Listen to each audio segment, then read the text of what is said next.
Good evening. I hereby call to order the action session of the Board of School Commissioners for Thursday, February 23rd. The colors this evening will be posted by the color guard from John Marshall Community High School. JROTC battalion members posting colors are Cadet Colonel Renique Earls, Cadet Captain Cassandra Money, Cadet Second Lieutenant Willie Arbery, Cadet First Sergeant Tasha Williams, Cadet Captain Darkise Payne, and Cadet Command Sergeant Major Jasmine Hill will lead us in the Pledge of Allegiance. Please rise for the presentation of colors.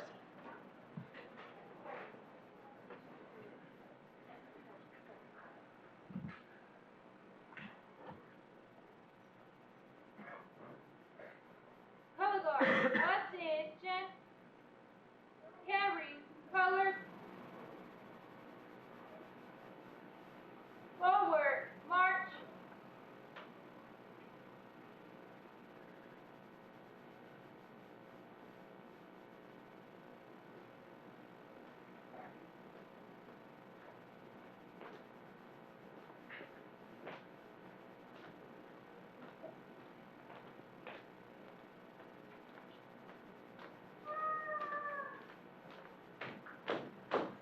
Color guard, halt. Let face. Present, arm. Please join me in reciting the pledge. Pledge allegiance to the flag of the United States of America and to the republic for which it stands, one nation, under God, indivisible, with liberty and justice for all. Order, arm. Outward, face. Forward, march.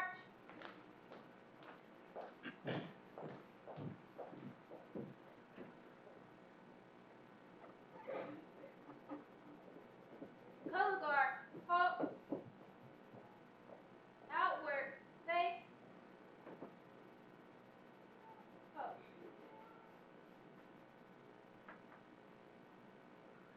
The color. Present, arm. Order, arm. Center, face. Forward, march.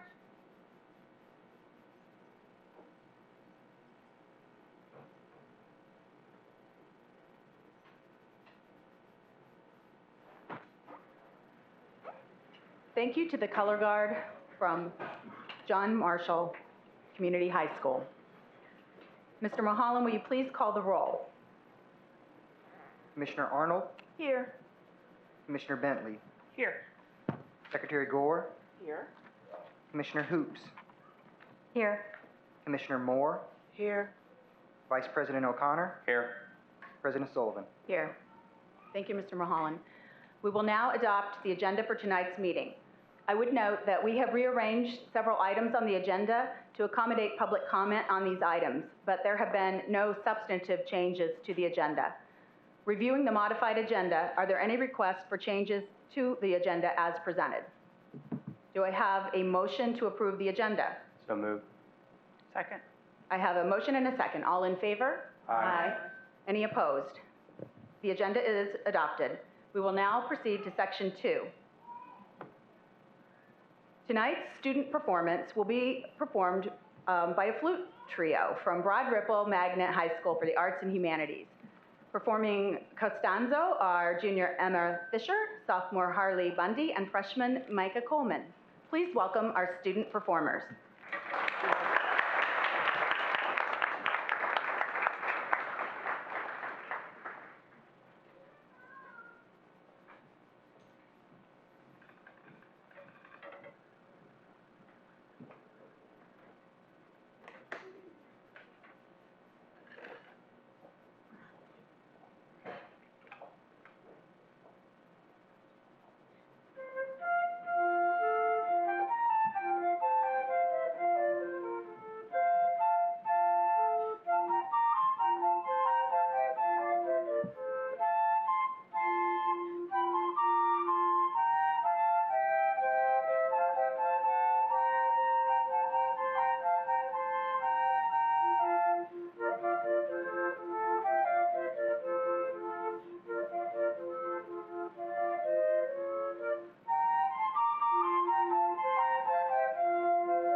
Thank you to the students from Broad Ripple High School. This evening we have several special individuals and organizations to recognize. Commissioner Arnold, would you begin with the first honoree? Our first honoree this evening is Angel Moed. Since 2012, Angel has brought happiness to the lives of more than 2,600 IPS students during the holidays through her charitable ministry program, the Caring Christmas Project.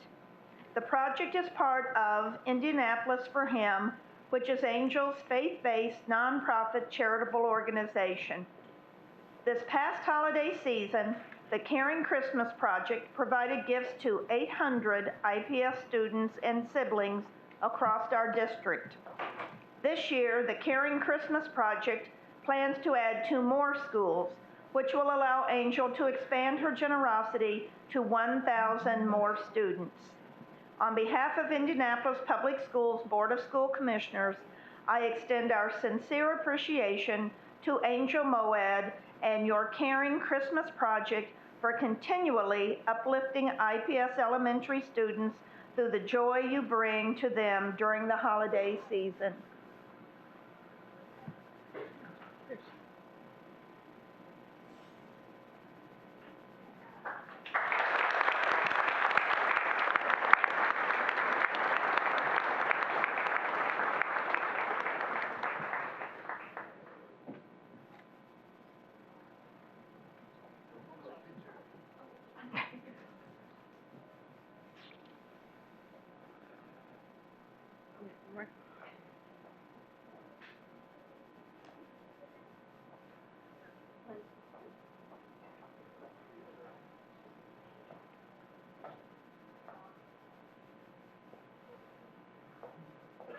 Our next honorees are Shepherd Community Center and Heartland Church.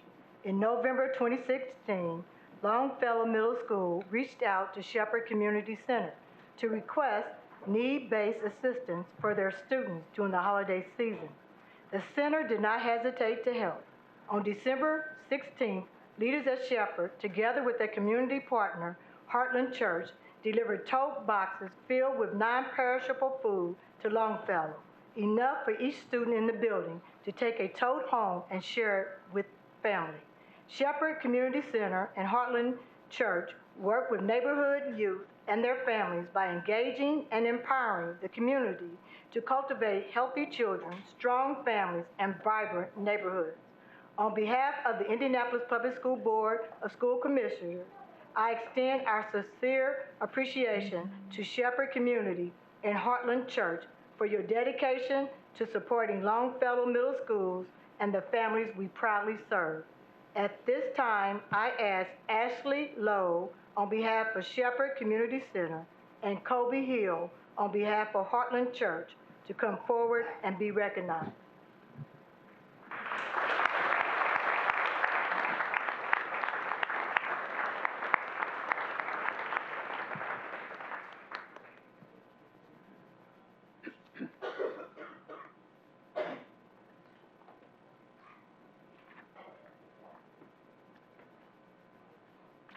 Our next recognition this evening is for Ben Carter, Director of Career and Technical Education in IPS.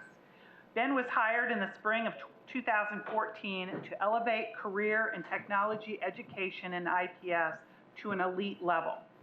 Some of his accomplishments include growing student internship opportunities from 6 to 90 over the past 3 years, providing dual credit opportunities to more than 250 career technology pathway students, tripling the number of industry recognized certifications awarded to career and technical education students, being an instrumental force in creating Project Lead the Way's launch and catapult activities in IPS elementary and middle schools, and leading the expansion of career technology course offerings from the Arsenal Tech campus to include additional IPS schools, including Broad Ripple, Northwest, Washington, and Shortridge. Additionally, Ben oversees the operation of the Simon Youth Academy, which offers a commercial photography pathway to students. For the first time, the Indiana Association for Career and Technical Education, recognized the Career and Technology Center with awards for excellence in partnership with Duke Realty, Pathway in Architecture, and for student achievement.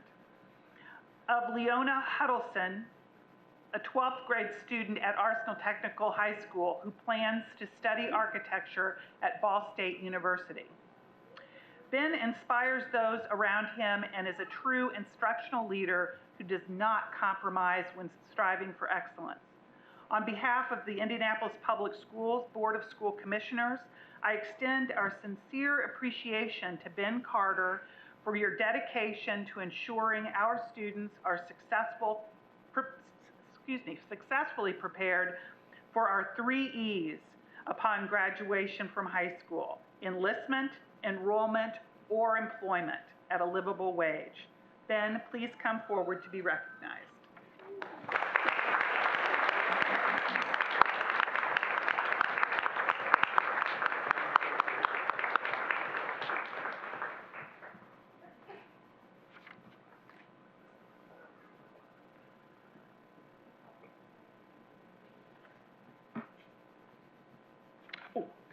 Sorry. We have one final recognition. At this time, I would like to invite Beth White, Secretary of the IPS Education Foundation, to present our final recognition this evening.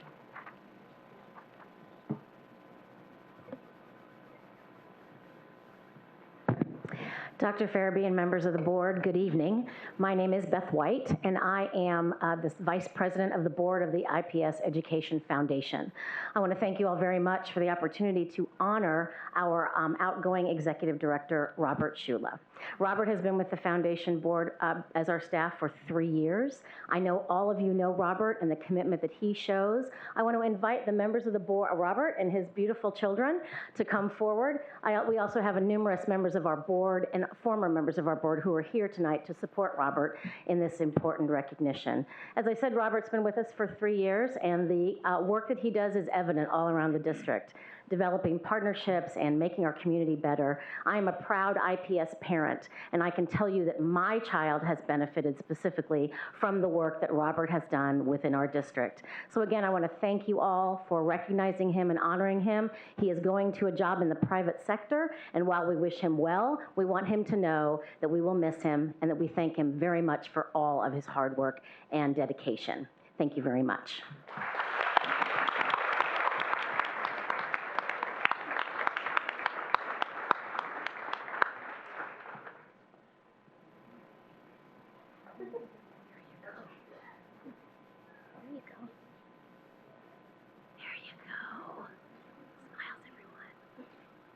Oh, wonderful, wonderful. Thank you very much.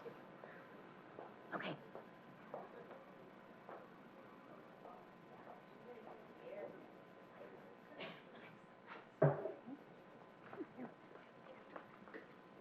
Thanks to all our special honorees. We will now move to section 3 of our agenda, which are opening comments. Do any commissioners wish to offer comments at this time? Okay. So we will now move to public comment. We will receive comment from those who have signed up to offer comments to the board this evening. I will remind our speakers that you are allowed 3 minutes to speak. Our board administrator will begin a timer when you begin, and I ask that you briefly conclude your remarks when you hear the timer go off. Comments should be directed to the board collectively, should be respectful, and should not address a topic that might be of a confidential nature or that would compromise the impartiality of the board. If you have signed up to speak on a specific topic, you will be called to speak at the point when that item is on the agenda, is before the board. I will remind our speakers that while the board is happy to receive your comments, we will not respond or answer any questions at this time. Please come to the podium and begin your comments when your name is called. Thank you. Jennifer Pinkham-Hoyt.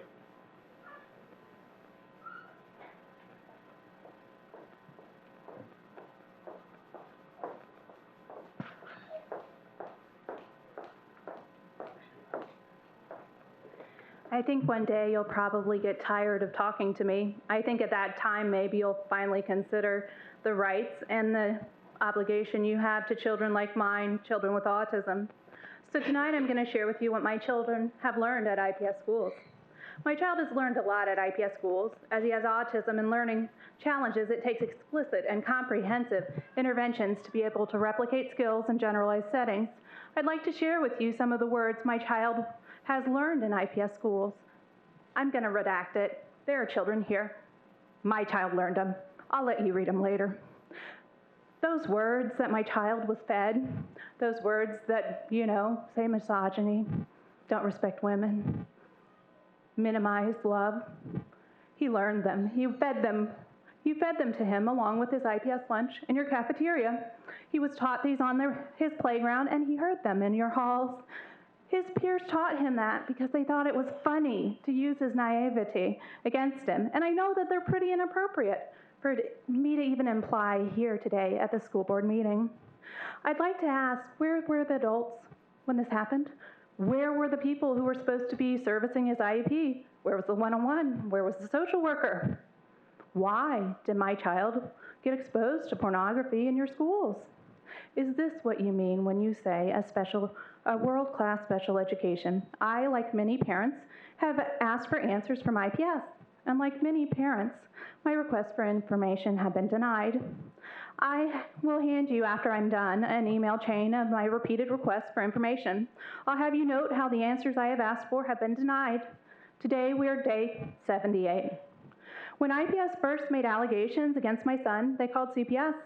But however, when it was disclosed that my child was fed misogyny along with his lunch, you have refused accountability. I have printed each of these emails that I've asked for information. I have asked, and my queries have gone unanswered. And I ask you, is IPS serving the needs of autistic adolescents in their schools when filthy words were used so often that my child was able to learn and apply these words in contextually accurate ways? In some ways, I must commend the teachers and staff whose neglect allowed this to happen. After all, my child has never learned new vocabulary as quickly as the misogyny he learned in your halls, in your classrooms, in your common areas. I again stand here imploring you for answers and demanding that you examine the education you are providing for adolescents with autism in your schools, as I am sure the words we have tap danced around here tonight are not what you want these children generalizing in your school. It is time to be accountable. It is time to explain what happened to my son and what continues to happen to others in your schools because of your lack of programming. From Temple Grandin, I quote, "Teaching generalization is often a problem for children with autism. To teach a child to generalize the principle of not running across the street, it must be taught in many different locations. If he is taught in just only one location, the child will think that the rule only applies to one specific place. I so wish that my child was not taught to generalize sexual exploitation, inappropriateness, and misogyny in your schools." Thank you. Thank you.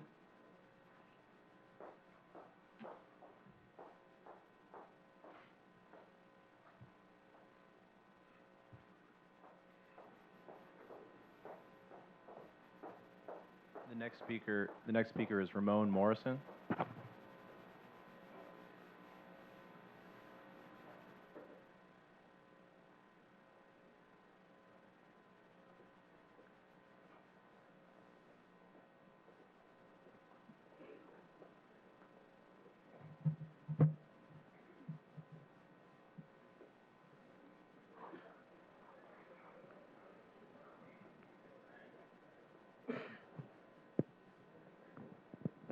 And no, we're not all Ramon Morrison. Good evening, Superintendent, Commissioners. I'm coming once again as a member of Kappa Psi. I'm the president of Kappa Psi, the Indianapolis Alumni Chapter. We call it the Polemark. And I'm coming really to talk about our continued support of any effort for Diggs 42, Elder Watson Diggs 42. Elder Watson Diggs, for those of you who may not remember from my last talk, was named after the first African-American principal in the state of Indiana. He happens to be one of our principal founders of our fraternity. The fraternity was founded over 106 years ago in Bloomington, Indiana. He and 9 other men thought of the notion of Kappa Alpha Psi. And today, Kappa Alpha Psi, as represented here, has grown to over 150,000 men worldwide, 790 chapters worldwide. And because the school bears the name of our revered founder, we're dedicated and committed to doing whatever we possibly can do to support creative and innovative education in the school at 42 and for the community. And so we just want to stand in solidarity to support any action going forward that would end up with innovative programming and innovative approaches that will allow us to really embrace and involve ourselves in an ongoing and committed way. So thank you for hearing us. Thank you.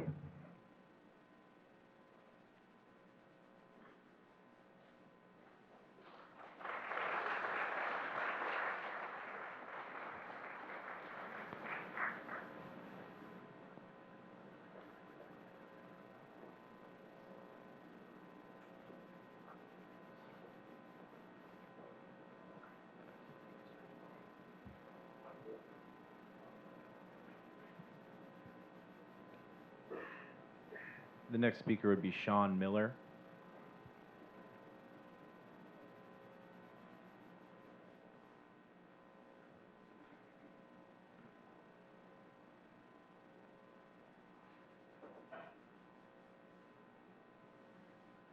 Is Sean Miller present?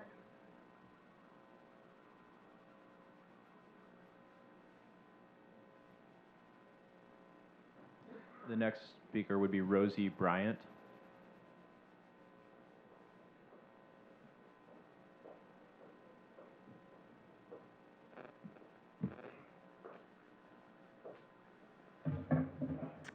Hi, my name is Rosie Bryant, and I'm a proud parent at Thomas D. Gregg Elementary School. I have been a parent at the school for 5 years, and I'm excited about the Innovation School model. I believe the model will support my child's academic growth by fostering progress and achievement in her academics. One of the aspects of the Innovation School model that I like the most is the personalized learning. Personalized learning will cater to my child's individual needs and won't place a rigid standard on my daughter's education and leverage her individualized strengths. My daughter will be able to achieve a high level of mastery in an efficient manner with the competency-based approach. Focusing on students' learning rather than time will improve the quality of the content they are learning. My daughter was struggling in math, and as she continued to move up grade levels, we noticed that there was an area of math she had not mastered.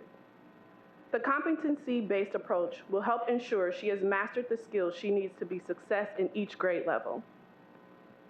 The personalized model also changes the dynamics of the teacher's role in the classroom as they shift from the traditional teaching model. Teachers become facilitators, which engages students in their education. As a parent, I'm excited to know teachers will become mentors and enhance my daughter's education. Nelson Mandela stated that education is the most powerful weapon which you can use to change the world. With such a powerful weapon, it is important to ensure that students are receiving the best education approach possible.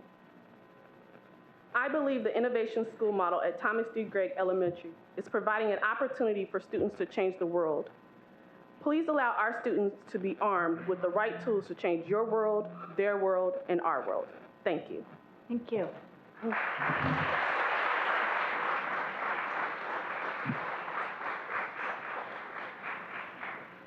The final general public comment is Shakura Fentress.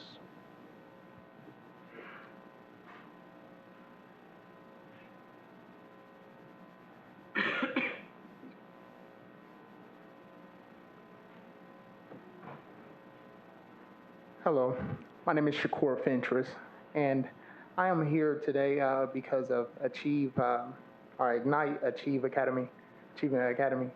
And today I want to speak on that program that they're putting together. I have a son named Jaden who had went to a school that they actually had they were principals at. And what I learned there, man, is just the way that they were able to bring about the parents to be involved with, just the school system. It was amazing. It was a culture that was built that I never seen before. I attended IPS before, and I never seen anything like this before.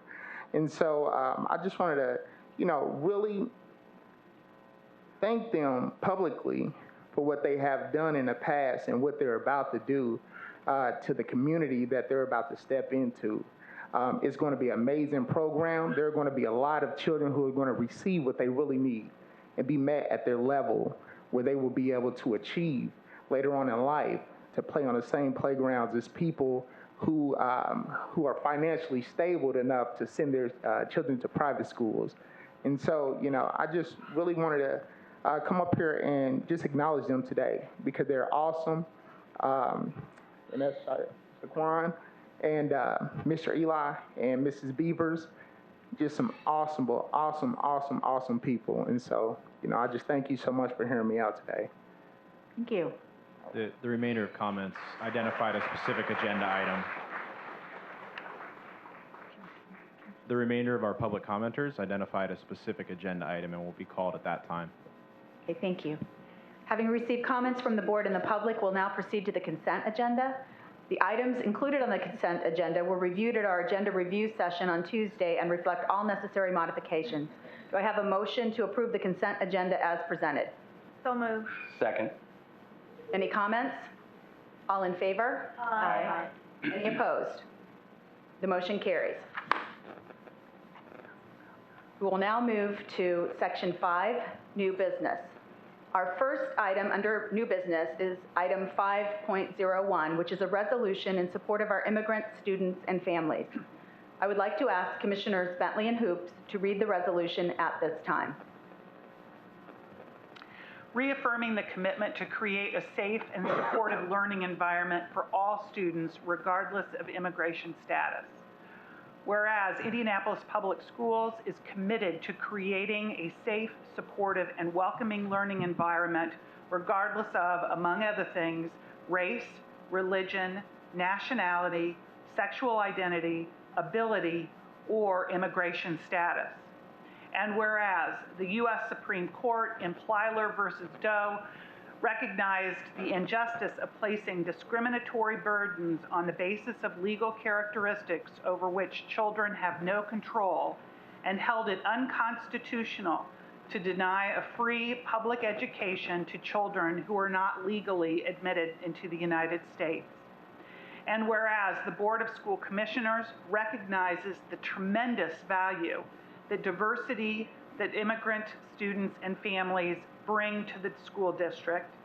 And whereas the board approved the establishment of a newcomer program in April 2016 to provide additional academic and community supports to students and families that have recently immigrated to the United States.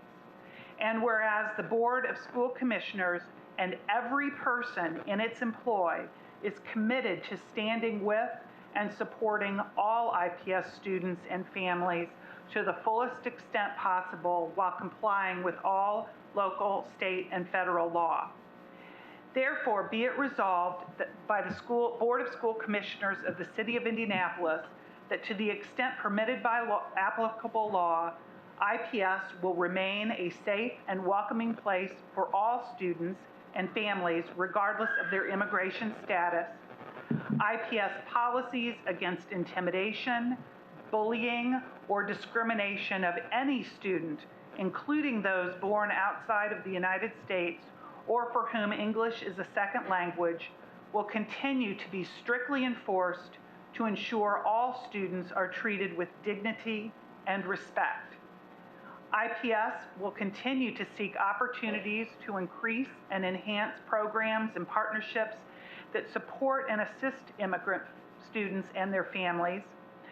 IPS employees shall continue to follow the policy and practice of not requiring Social Security numbers for any enrolled or enrolling student and will continue to refrain from inquiring about a student's or parent's immigration status. As in the past, IPS employees will not collect or provide any information regarding a student's or his or her family's immigration status except as legally required. and the board supports U.S. Immigration and Customs Enforcement policy that restricts enforcement actions by ICE officers and agents in or around schools and reminds IPS employees that they shall not assist immigration enforcement efforts unless legally required and authorized to do so by the superintendent. The foregoing resolution number 7736, oh, well, we're going to do that. Hold on. No, thank you. Commissioner Hoops.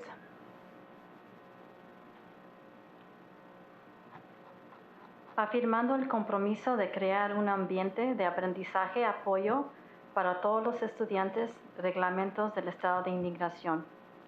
Considerando que las escuelas públicas de Indianapolis, o IPS, están comprometidas a crear un ambiente de aprendizaje seguro, de apoyo y acogedor sin importar, entre otras cosas, raza, religión, nacionalidad, identidad sexual, habilidad o estatus migratorio.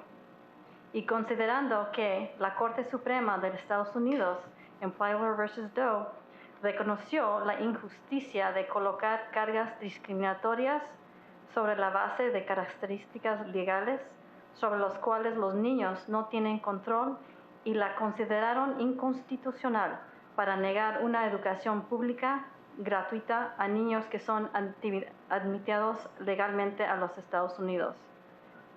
Y considerando que la Junta de Comisionados Escolares reconoce el tremendo valor y diversidad que los estudiantes y familias inmigrantes traen al distrito y aprobó el establecimiento de un programa para recién llegados en abril de 2016 para proveer apoyo académico y comunitario adicional a estudiantes y familias que han inmigrado recientemente a los Estados Unidos.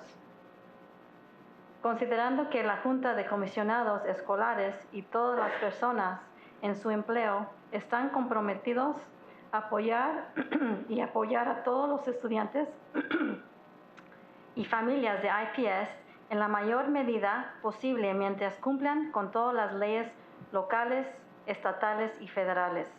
Por lo tanto, se resuelve por la Junta de Comisionados de la Escuela de la Ciudad de Indianapolis que en la medida permitida por la ley aplicable, IPS sigue siendo un lugar seguro y acogedor para todos los estudiantes y familias, independiente de su estatus migratorio. Las políticas de IPS contra la intimidación, acoso o discriminación de cualquier estudiante, incluyendo aquellos nacidos fuera de los Estados Unidos o para quienes el inglés es un segundo idioma, seguirán siendo estrictamente aplicados para asegurar que todos los estudiantes sean tratados con dignidad y respeto. IPS continuará buscando oportunidades para aumentar y mejorar programas y asociaciones para ayudar y apoyar a los estudiantes y familias inmigrantes. Los empleados de IPS deben seguir la política y la práctica de no requerir números de seguro social para los estudiantes matriculados o matriculados y seguirán absteniéndose de indagar acerca del estatus migratorio de un estudiante o padres. Como en el pasado, los empleados de IPS no recopilarán ni proporcionarán información sobre el estatus migratorio de un estudiante o de su familia, excepto cuando sea legalmente requerido. La Junta apoya la política de inmigración y aduanas de los Estados Unidos que restringe las acciones y ejecuciones de los oficiales y agentes de ICE en las escuelas alrededor de ella y recuerda que los empleados de IPS no ayudarán a los esfuerzos de inmigración a menos que el superintendente lo requiere y autorice legalmente. Thank you. I believe we have several speakers who would like to speak to this topic.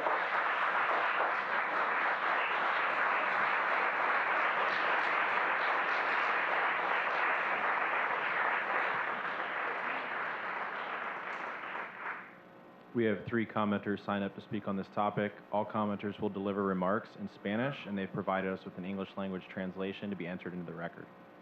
The first commenter is Evelyn Barreto.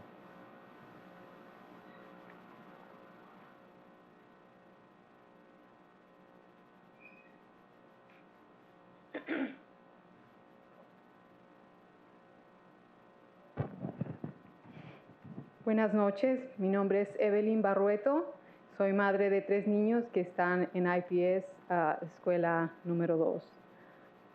Esta noche quiero que sepan que estoy enormemente agradecida por la aprobación de esta resolución en apoyo a las familias latinas. Como todos sabemos, nuestro gobierno nos ha puesto vulnerables a quienes no tenemos un estatus legal en este país. Es comprensible en el sentido que el señor presidente lo hace para proteger la seguridad nacional, pero a nuestros pequeños estudiantes, ¿cómo les quitamos el temor que sienten al escuchar las noticias y ver que sus padres corren el riesgo de ser deportados a sus países por el hecho de vivir en Estados Unidos de manera ilegal? Por la tranquilidad de nuestros niños, pido un poco de comprensión y apoyo a las familias latinas que vivimos y trabajamos honradamente, apoyando a nuestros hijos que necesitan de nosotros, sus padres, para que continúen estudiando, esperando que algún día se gradúen y lleguen a ser gran ayuda a este país, del cual nosotros hemos hecho nuestro nuevo hogar. Confiamos en que este será el comienzo de un gran esfuerzo para lograr mejores y nuevos servicios a favor de los estudiantes latinos. Muchas gracias.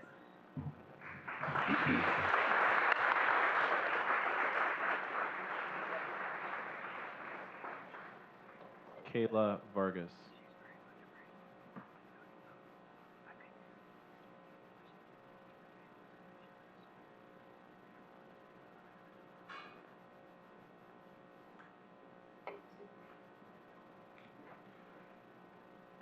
Buenas noches. Hola, mi nombre es Kayla Vargas. Soy madre de 3 niños de grados quinto, cuarto y segundo. Ellos van a la Escuela Global Preparatoria Academy IPS 44. Quiero tomar un minuto para agradecer a Dios por los comisionarios y al superintendente Feribe por reconocer a las familias inmigrantes este día. La educación es muy importante para mi familia. El futuro de mis hijos depende en ellos. La educación es la clave en determinar quién van a ser mañana. La educación es fundamental en enseñar a los niños a cómo pueden ser mejores ciudadanos de la comunidad. La escuela de mis hijos es un gran ambiente de aprendizaje. Allí no hay racismo. A los niños les enseñan en el español y eso hace que los niños tengan orgullo en sí mismos. Yo espero que la educación les ayude a desarrollarse como ser gente positiva, como puedan creer en sí mismos. Con ayuda de Dios todo es posible. Él nos puso aquí en este momento para poder hacer algo con nuestras vidas. En los últimos meses he visto un obstáculo muy grande que puede impedir el aprendizaje de los niños y los sueños que los padres tenemos por ellos. Con las noticias de inmigración, muchos niños están viviendo en temor. Ellos se preocupan por el bienestar de los padres. Hay un medio paralizante en nuestra comunidad. Padres temen ir al trabajo y al mandar a sus hijos a la escuela. Nosotros simplemente queremos enseñar al presidente que somos gente de bien, que somos gente productiva, que contribuimos positivamente a la sociedad de este país. Quiero agradecer a la Junta de Comisarios por demostrar que están preocupados por el bienestar de la comunidad inmigrantes. Me hace sentir que hay gente que se preocupa por nosotros. Me da confianza el saber que no estamos solos, que estamos peleando por algo. Esto es algo que nuestra comunidad necesita. Necesitamos asegurarnos de la educación de nuestros hijos y el bienestar de las familias. Gracias.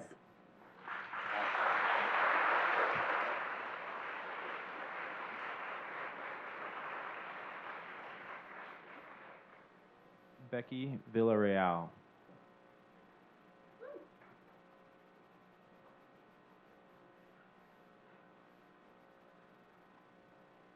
I am speaking on behalf of one of our parents who was not able to make it tonight, and it's going to be in Spanish. Hola, buenas noches. Gracias a los comisionarios y al superintendente Dr. Fairby por tomar estos pasos tan importantes esta noche. Mi nombre es Cidia Castro. Soy madre de 4 hijos en la escuela pública de Indianápolis. Ellos van a la escuela IPS 15. Para mí la educación es muy importante por mis hijos. Yo quiero que ellos tengan un mejor futuro. Yo quiero que ellos tengan una vida mejor. Mi sueño es que ellos podrán ir a la universidad y realizar sus sueños. No quiero que ellos batallen con el estigma de no poder hablar el inglés y ser educados. Mi abuelo siempre tenía un dicho que decía, la educación es una herencia. Estos últimos meses han sido muy duros para mi familia. Vivimos con el temor de ser deportados. Tengo una niña que recibe tratamientos en el hospital y temo que en mi país no podría recibir los mismos servicios. Más que nada, la calidad de educación no es comparable. En Honduras no hay un enfoque en el estudiante. A los maestros no les importa si los niños van a la escuela o no. No les importa si el niño aprende. Aquí la educación toma otro rollo en la vida de los niños. Aquí mis niños reciben toda la ayuda que necesitan. Yo veo que si un estudiante necesita ayuda, allí está la escuela para asistir. Espero que haya un cambio de mente en este país muy pronto. Espero que el presidente realice que los inmigrantes somos gente de dignidad. Solamente estamos en búsqueda de una oportunidad para una mejor vida para nuestras familias. Aplaudo a los esfuerzos esta noche por la Junta de Comisionarios. Espero que esta sirva como una fundación de cómo el distrito puede mejorar, servir a las familias inmigrantes. Conozco a muchos padres que están en temor de ir a las escuelas. Teman que si atienden a un evento escolar serán detenidos y deportados. Esto no puede seguir. Nuestras escuelas tienen que siempre ser un lugar seguro y tranquilo para que sirvan a todas nuestras familias. Gracias. Thank you. Do I have a motion to approve Resolution 7736 as presented? So moved. Second. Is there any discussion? Commissioner Arnold? I would just like to say that I will certainly be supporting this, as I know most of our commissioners will. It makes me very sad that we have children now in our schools that are afraid that they may be taken away from the only home that they've ever known, and parents who have to worry about being ripped away from their children, and families who are afraid to support or to report criminal activity against them because of fear of deportation.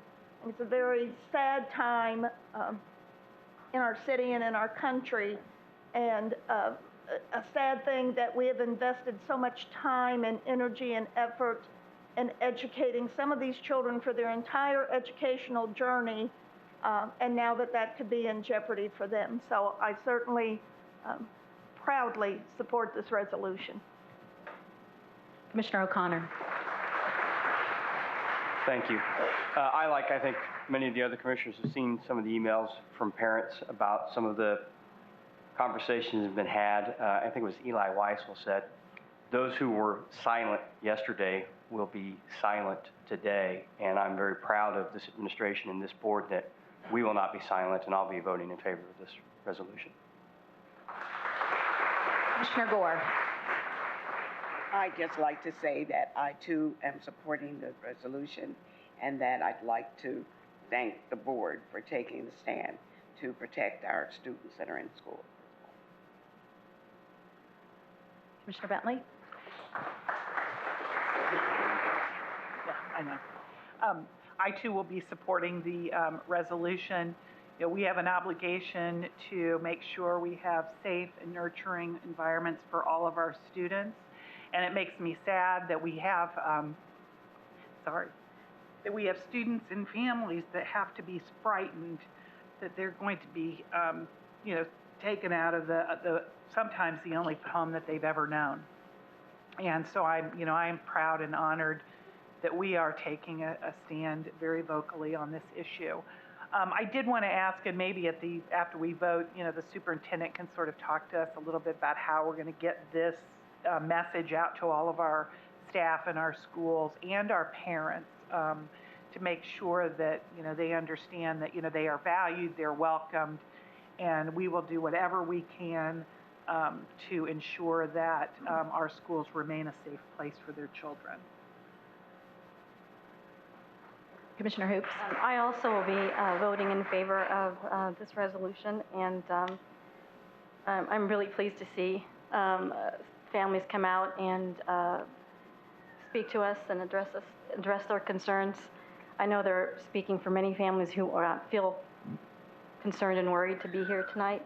So thank you for giving us your opinion and sharing your stories with us. I look forward to not only approving this resolution, but also to continue to find ways to stay connected and ensure that we are providing services that meet the needs of those students and those families. So keeping that lines of communication between families and students and the school is really important. Quiero decir gracias por venir esta noche a hablar con nosotros y quiero decirles que vamos a continuar a trabajar con ustedes para darles servicios para ayudarlos a ustedes y sus niños para que los niños se sientan seguros en la escuela. All in favor? Aye. Aye. Any opposed? The motion carries.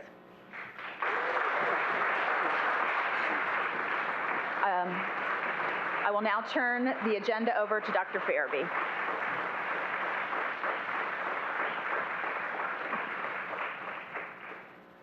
Good evening, Commissioners. Thank you, Madam President. If there's interest, the administration is happy to provide additional information on how we are continuing to support our families that may have been in fear of the recent conversation. Again, I commend Commissioners for taking this bold step in your leadership. If you'd like, we can have Jessica Fieser come forward.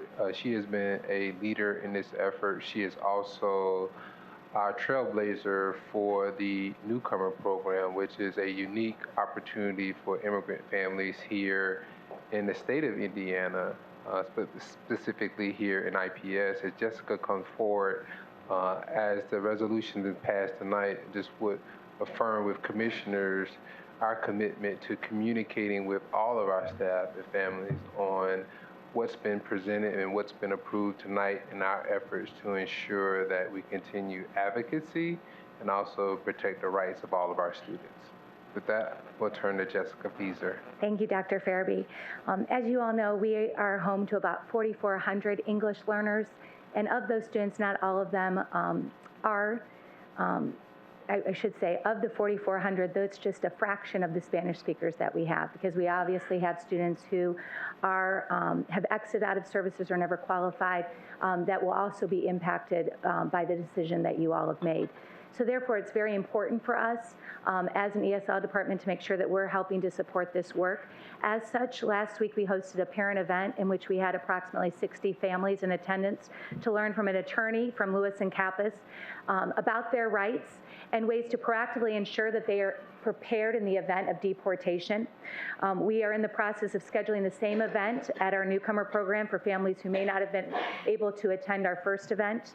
We will also host more parent events as principals and parent involvement educators, social workers, and other district stakeholders wish to communicate with parents. We also have had training for our English as a second language teachers to ensure that they are equipped with the facts surrounding immigration.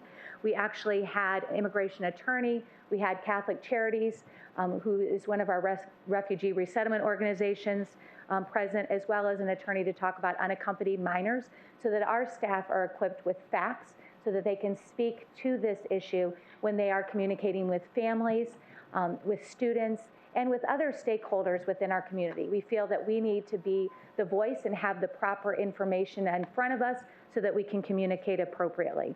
We're also going to be collaborating with Student Services and with Lisa Brenner and her team to work with social workers and counselors to make sure that they're equipped with the knowledge that they need in the event of a deportation, so how to support families if, unfortunately, children are separated from their families. And we will continue to provide professional development to educators across the district. We actually have the author of Enrique's Journey joining us for an author talk on April the 24th. So we're very excited to continue to share the message that the Board of Commissioners has given through this resolution. Thank you, Jessica. Thank you. Again, thank you for your guidance on this important issue. The next item for consideration for action in new business is item 5.02. Is a proposed Innovation Network School Agreement for Edison School for the Arts, requested conversion to Innovation School status, part of our Innovation Network agreements. We ask that commissioners approve the proposed agreement and resolution as presented in your materials. I believe we have speakers who have signed up to speak on this topic. We do. The first speaker is Tori Mitchell.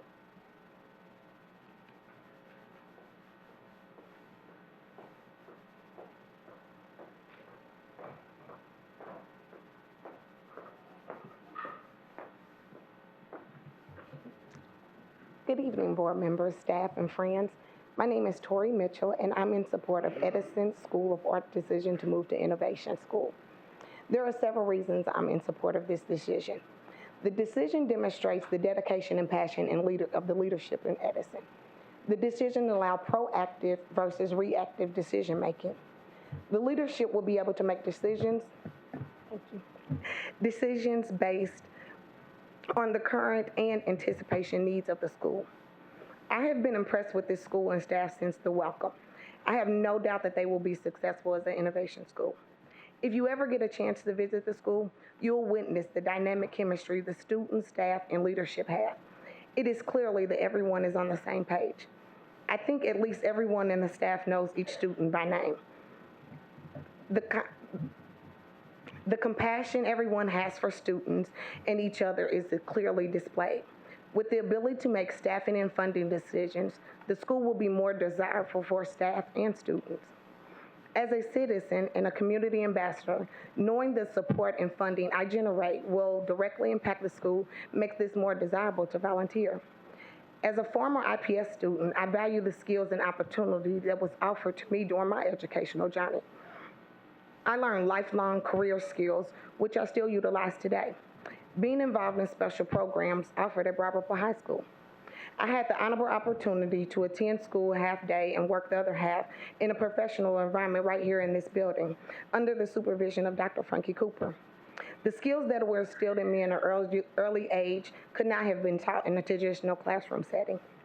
At Edison's opening ceremony, a student drew a portrait of Dr. Fairby, the mayor, and the superintendent. The portrait was truly amazing. I can't wait to see how the staff and the leadership will develop my first grade twins. First, and all the students that will be going through this wonderful school. Board members, those are just a few of the wonderful things that this school does. I encourage you to keep an eye on this school. I have no doubt you will be just as impressed as I am. Thank you for allowing me to voice my support for the Edison Schools of Arts decision to be innovative. Thank you. Thank you.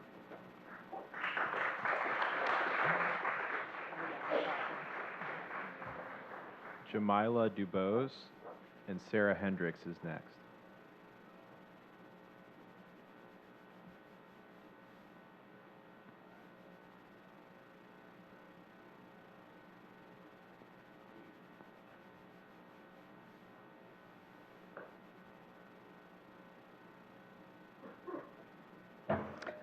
I'm a little techie, so I don't have a notebook. I have my phone. Okay. Good evening. Ladies and gentlemen of the school board, distinguished members of the press, fellow community leaders, entrepreneurs, teachers, families, parents, and students. My name is Sarah Hendricks, and my daughter Leilani attends Edison School under the leadership of Nathan Tuttle and his staff. I believe at this point in time you have done your homework, pun intended, on innovation schools, and you know the data. But as a parent and former preschool teacher, the education of children is near and dear to my heart, so I did a little digging myself. As this process is still new, there really isn't much data. However, I'm sure you may know, in Denver, Colorado, they began allowing innovation schools a few years ago. During that time, their state and a separate entity called the Evaluation Center measured 8 key factors in establishing healthy, well-rounded global citizens produced from schools who had both innovated and obviously a control group of those who had not. Over a 2-year period, those innovation schools improved and outperformed all of the control group in every area. These are the categories that they measured. Decision making, ownership of one's community and decisions, commitment to outcomes and follow through, empowerment, pride and fulfillment in self and community, innovation and professional learning, capacity and collaborative environment, I think we can agree these are all things we want to see in our children. Unfortunately, Leilani is not with me all of the time. I own 2 businesses, and as most of you know, our children are with our teachers and professionals, educators, more than they are at home most of the time. 5 days out of the week, my daughter is with someone else. I better make sure that it's someone good. I think that in addition to having these boxes checked for my children, in order to get those done and have my daughter have all these characteristics that they measured, I need to put her with people who are giving her those examples. So they better be ticking off those boxes as well. There is absolutely no doubt in my mind that children learn by example. They are a product of their environment, and there is also no doubt in my mind that Edison is where I want my daughter to be. Enough of the facts, though. I'm going to tell you a quick story. I've always been a small town girl. I literally grew up in cities with 2 stoplights, so Indy feels huge to me. However, my husband's from the Big Apple. A couple of years ago, I'll spare you the details, my family, I might get emotional, went through some very severe tragedy, and we needed a fresh start. And so I found myself seeking a place to come. My husband had wanted to come to the city, and my sister had moved here a while ago, so we came down. But I was literally like, I cannot come to this place. Y'all, I'm stubborn. I can't come to this place unless I know it's good for my kids and it is going to give me what I need. So we interviewed 3 IPS schools. One was Seidner, because my daughter qualifies to go to Seidner Academy. One was another school, and one was Edison. We did 5 important factors when considering where to send her. Trauma care, her, she literally has a genius IQ, so her intelligence and how they would challenge her, how they would help her to socially integrate, and how they would give her the innovation, ability to challenge her, and how they would help her to be a globally minded citizen. When I walked into Edison, the first thing I saw was a flyer that they were working with Seidner on how to, already in elementary school, prepare your kids for college. Yes, I was like this. This is what I came here for. Oh, I only have a minute, sorry. I met Mr. Tuttle. I met Miss Guthrie. I saw a saying on the wall that my daughter says to me all the time.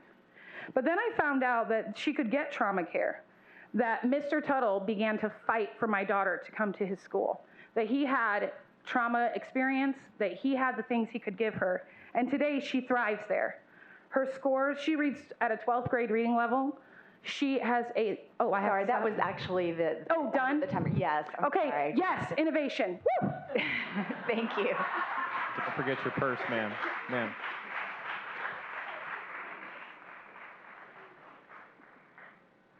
That's all for speakers on this topic. Okay, do I have a motion to approve Resolution 7738, approving the Innovation Network Agreement as presented? So moved. Second? Second. Any discussion? I have a quick question. Yes, Commissioner Bentley. I have a quick question, and this might have been covered under a previous presentation that we have, but I didn't know, has Mr. Tuttle, has the board been formalized for the school?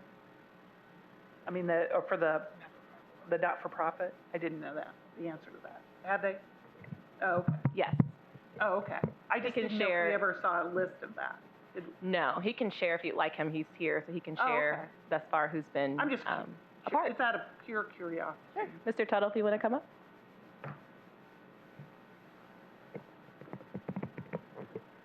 Hello, So you're wondering if the board's been formalized and who's on it right Yeah, now? Okay. yeah.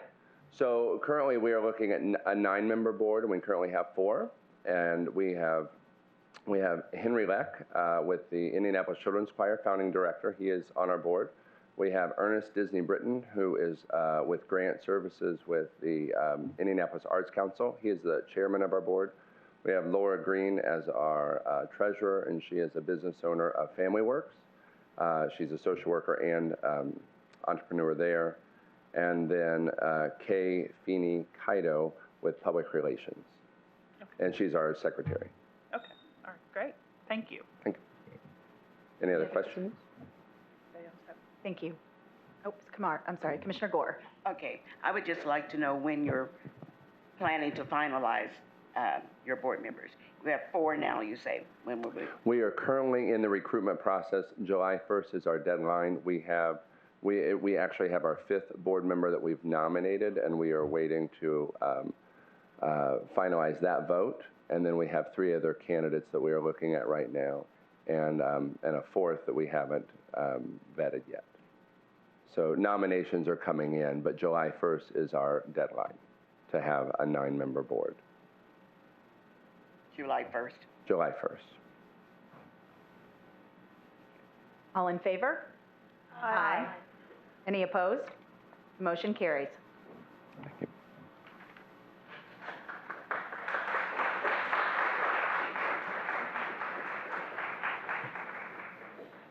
Next item in new business is agenda item 5.03.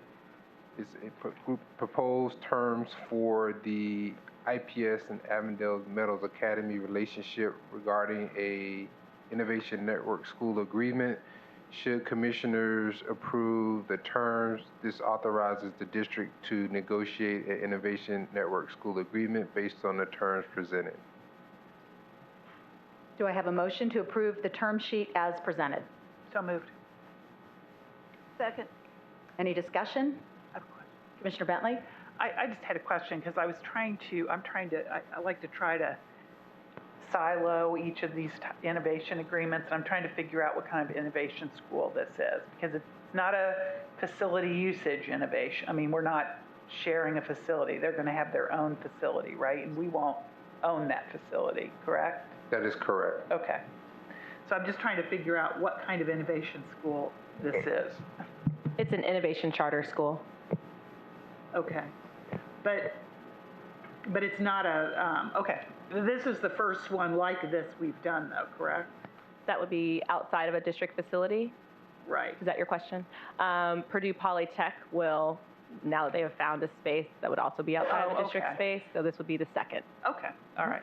Okay, great, thank you. Okay, Commissioner Gore. Okay, I'd like to know what the rationale is for opening this school based on, is it to service the children that are in that area, or to not take the children from John Marshall? Just what is the rationale? Sure, absolutely. You know. There's an existing elementary school, Avondale Meadows Academy, that is a K through 6 school that's been operating for a number of years. And so this will give the opportunity for that Avondale Meadows Academy to extend and expand its reach to the middle grades. And that organization and board reached out to the district, wanting to do that in partnership with the district as an innovation charter school. So is this going to be like a standalone, basically what Commissioner Bentley was stating, a standalone innovation school, not one that, I know it's a charter school, but right, there will be the elementary and the middle, so those 2 schools, and then IPS students would have priority in admission to that school if they so choose. Where would those students be coming from, basically? The school right now is located in the Meadows, so the 38th and Keystone is the general area. As a charter, there's no geographic boundary, so they draw from across the city, but that's where they're geographically located, so they pull students from across the city.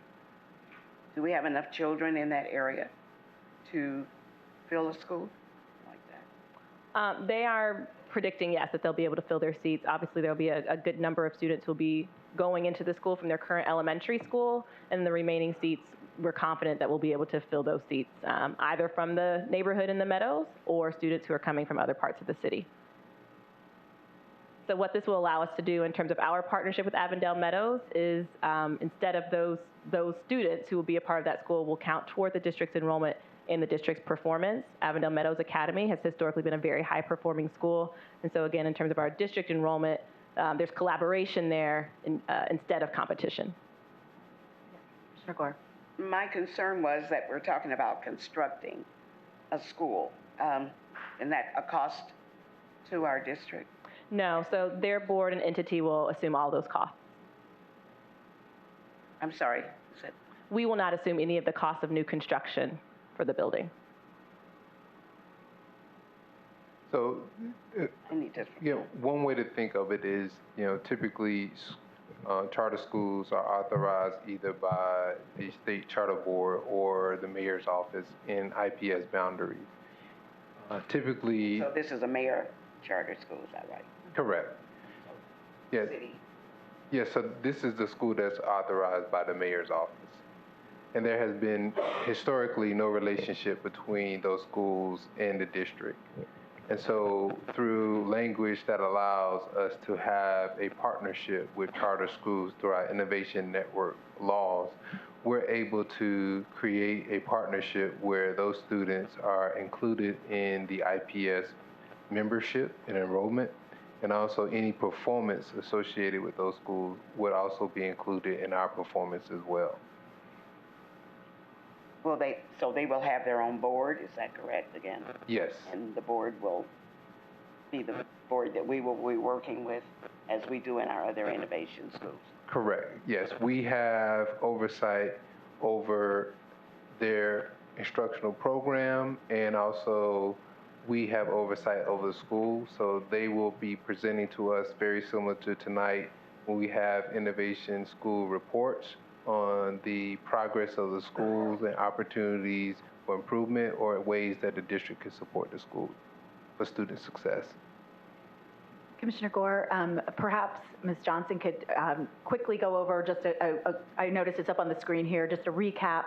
I know that you're coming in midstream and we've already started some things, and so if she could just go very quickly over the previous contacts and discussions that the board has had with this proposal, I would appreciate that. I appreciate it, thank you. Absolutely, and I should have noted that Crystal Westerhouse, who will be the founding middle school principal, is also with us tonight if you have direct questions for school leadership.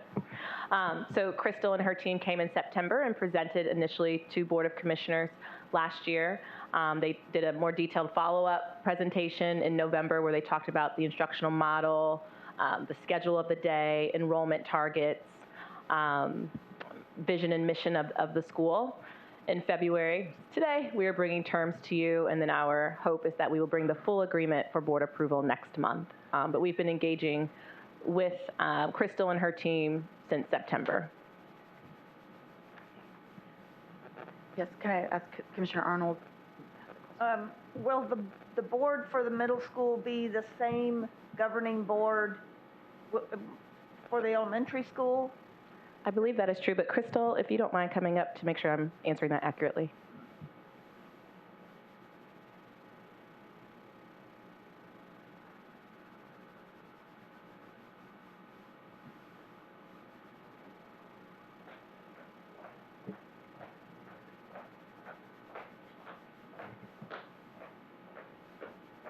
Good evening. Alicia had that correct. Our board will be the same board as our elementary school that has founding members still on it from 10 years ago. Thank you. Commissioner Gore, did you have another question? Sorry. Have we done this before? This type of? Yeah, this is our second type of innovation school relationship where the partner is not utilizing a IPS facility. Ms. Johnson referenced earlier our relationship with the Purdue Polytech High School. That program will actually be housed in a campus that currently is not an IPS facility. They have an interim facility that's been identified, and they are working towards a long-term site as well. And just one more thing, I do have my concerns about innovation and moving too fast and spreading too many innovation schools. But there was one thing that caught me is if compliance with applicable legal and financial accounting standards, or if the charter was revoked. And I just have a concern that we don't want our children to be back into the same problems that we've had before with charters closing and those kinds of things. So I really would like to think that this is going to be one that we will keep our eyes on, keep up with the data, and know what's going on, so that our children aren't back in a failing situation or a school that's closed. Absolutely, and as Crystal alluded to, Avondale Meadows has a significantly strong academic performance history and stability, and so we feel very strong in this partnership and confident in the success of the middle school. But to your point, we have very regular communication with the mayor's office. We get copied on the reports that all of our innovation charter schools submit to the mayor's office, and so our ability to stay very well in tune with what is happening is quite strong. If I could just add, in addition to what she was saying, Avondale Meadows Academy, our elementary school, has received an A grade from the state for the past 4 consecutive years. The leader and our principal at that elementary school is becoming our network director, and I will report directly to her, so I feel very confident that we'll be a successful school. Part of our due diligence in vetting potential innovation network relationships in this regard is to ensure that there's capacity in the leader to support student success, also strong track record as well. And this is an opportunity for the Board of Commissioners and IPS administration to have greater oversight of some of our charter partner programs to ensure that they continue to serve our students well. Just one quick question. Yes, I just want to make sure that I'm correct. So the contract, I mean, once we move into the contract phase, it'll be very similar to the contract that we saw with the conversion school. Is that correct? That is correct. Okay, so that gives us oversight over that particular school. They have the same standards as our other schools. They have to meet certain grade level. If they do not, then we have the right to remove them from the process, right? And also, they have the same rights to unionize if, in fact, the union wanted to do so. Those are the things that I thought were important, which made the innovation attractive and also allowed them to do things differently around their children, but also gave us an opportunity to ensure that our children were still going to quality schools. So is that correct for the charter, the new charter innovation schools? So everything will be pretty much the same in the contract language as it relates to their relationship with the commissioners and the board. Is that correct? Right, so they're still accountable to us in the same way they're accountable. There's really 2 layers of accountability, both to IPS, Board of School Commissioners, as well as to the mayor's office. Okay, thank you. Sorry, Commissioner just to follow.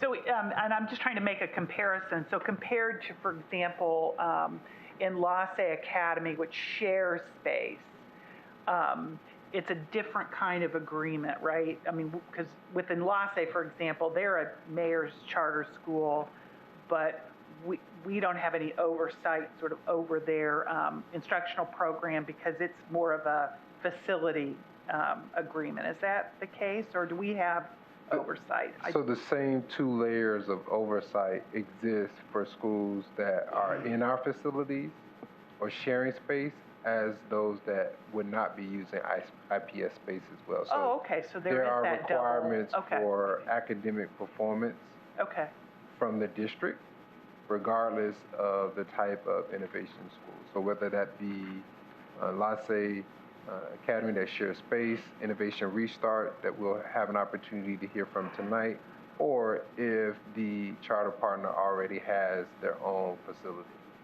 Well, thank you for that clarification, because I've been through all of these presentations and that I kind of lost that little piece of information. So I appreciate that clarification. Thank you. Yes, Commissioner Gore. What we're looking at tonight are the terms for proposed innovation network agreement with Avondale. It isn't the final agreement. The full agreement will be here in March, brought to us in March. That's what they hope. Okay. That's when the lawyers get involved. All in favor? Aye. Any opposed? Motion carries. Next agenda item is item 5.04 is a request for commissioners to approve the purchase of a AgriBox from Rubicon Agriculture to support our career and technical education program and also provide students an opportunity to engage in hydroponic education. Do I have a motion to approve the purchase agreement as presented? So moved. Second. Any discussion? Commissioner Arnold? I'd just like to say how excited I am about this. We learned about it on Tuesday, and also very pleased to see Ben Carter recognized tonight. He's done a phenomenal job, and this is just one example of a great new project that he's bought that will teach our children a lot of things, but also provide healthy foods for the children while they're at school. So very excited about it and hope to go see it once it gets up and running. Commissioner Bentley? I took the opportunity to look up the company that does these, and they're local, they're in Greenfield, but it's a startup, and I was actually looking for a picture of what an Agra box looks like, which they didn't really have a picture. So I'm interested to see what it looks like because I'm trying to visualize this in my head. But yeah, I think it's very exciting. Kudos to the superintendent and Ben Carter for their leadership on these items. All in favor? Aye. Any opposed? The motion carries. Next agenda item in new business is 5.05. It is agreement to authorize the superintendent to enter into a relationship with CVS Health to provide work-based learning experience for students. We ask that commissioners approve the agreement as presented. Do I have a motion to approve the internship agreement as presented? So moved. Second? Second. Any discussion? All in favor? Aye. Any opposed? The motion carries. Next agenda item, new business, is 5.06. The administration is requesting authorization of sale of property, the address of 1301 East Washington Street, the Ford Mallory Building. Request that commissioners approve this sale as presented. Do I have a motion to approve Resolution 7737, approving the sale as presented? So moved. Any discussion? I will be recusing myself from voting on this item. All in favor? Aye. Any opposed? The motion carries. The final item for action in new business is 5.07. Proposed lease agreement with the 100 Black Men of Indianapolis at Crispus Attucks Medical Magnet High School. Request that commissioners approve the lease agreement as presented. Do I have a motion to approve the lease agreement as presented? So moved. So moved. Second. Any discussion? Commissioner Bentley? I want to thank Dr. Fairby for being patient with me and answering questions, and Zach. I'm going to support this item because I think that the 100 Black Men are a strong partner in our district. But I want to make a motion and charge the administration to to work on drafting and publishing rules and procedures as we move forward with the possibility of having other leases with not-for-profits in our schools. I think the policy and procedures that we have currently really don't contemplate these types of leases, and we probably need to have a little tighter process and guidelines for principals moving forward.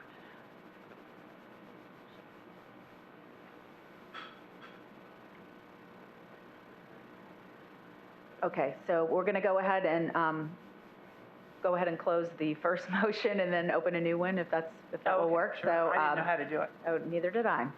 So all in favor? Oh, I'm sorry, Commissioner Gore? Well, I just wanted to say that I understand where Commissioner Bentley is coming from, but I think that it's a very good move for us to use our buildings by incorporating groups like 100 Black Men who work very diligently in our schools and with our children. So I'm for Thank you. Using that building with the 100 Black Men of Christmas. Okay, so first we will go ahead and vote on the motion to lease the agreement as presented. So all in favor? Aye. Any opposed? That motion carries. Commissioner Bentley, then you would like to make another motion? Oh, I just wanted to make a motion to charge the administration and staff to come up with to draft and publish rules regarding leases with community partners. I second that. Yeah. All in favor? Aye. The motion, any discussion? I was just going to add that I think it's important to have guidelines so that other nonprofits can see if there's a fit for them. And perhaps we can have other organizations in schools that can provide services to students and families. So really the point of, I think, having a policy is so that we're real clear and give nonprofits, organizations the direction that they need in order to decide whether that's a fit for them and us. Commissioner Arnold. And I think we already have a lot of partnerships in our schools and groups that come in, to benefit our students and their families. So, I hope we look at the history and where we're at, but I do agree there needs to be some continuity too. You can't give somebody something free and then charge somebody hundreds of dollars to pay. So, look forward to hearing, but I hope it doesn't impede the strong relationships and things that are already going on. Okay. All in favor? Aye. Any opposed? The motion carries. Thank you, Commissioners. The next section is Section 6, Superintendent Reports. There are 7 reports for this evening. We'll begin with 6.01.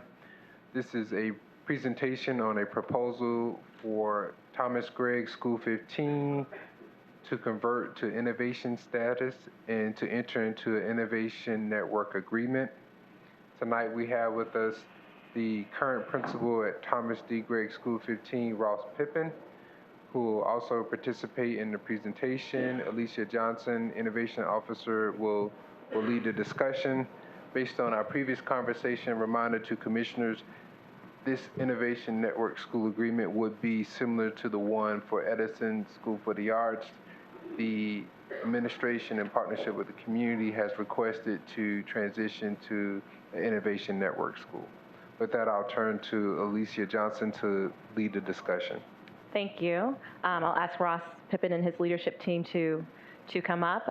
Similar to Edison and our other innovation schools, we've been engaging with Thomas Gregg and the leadership team for quite some time around this proposal, and so I'm very excited for you to hear from that leadership team tonight and invite any questions that you might have.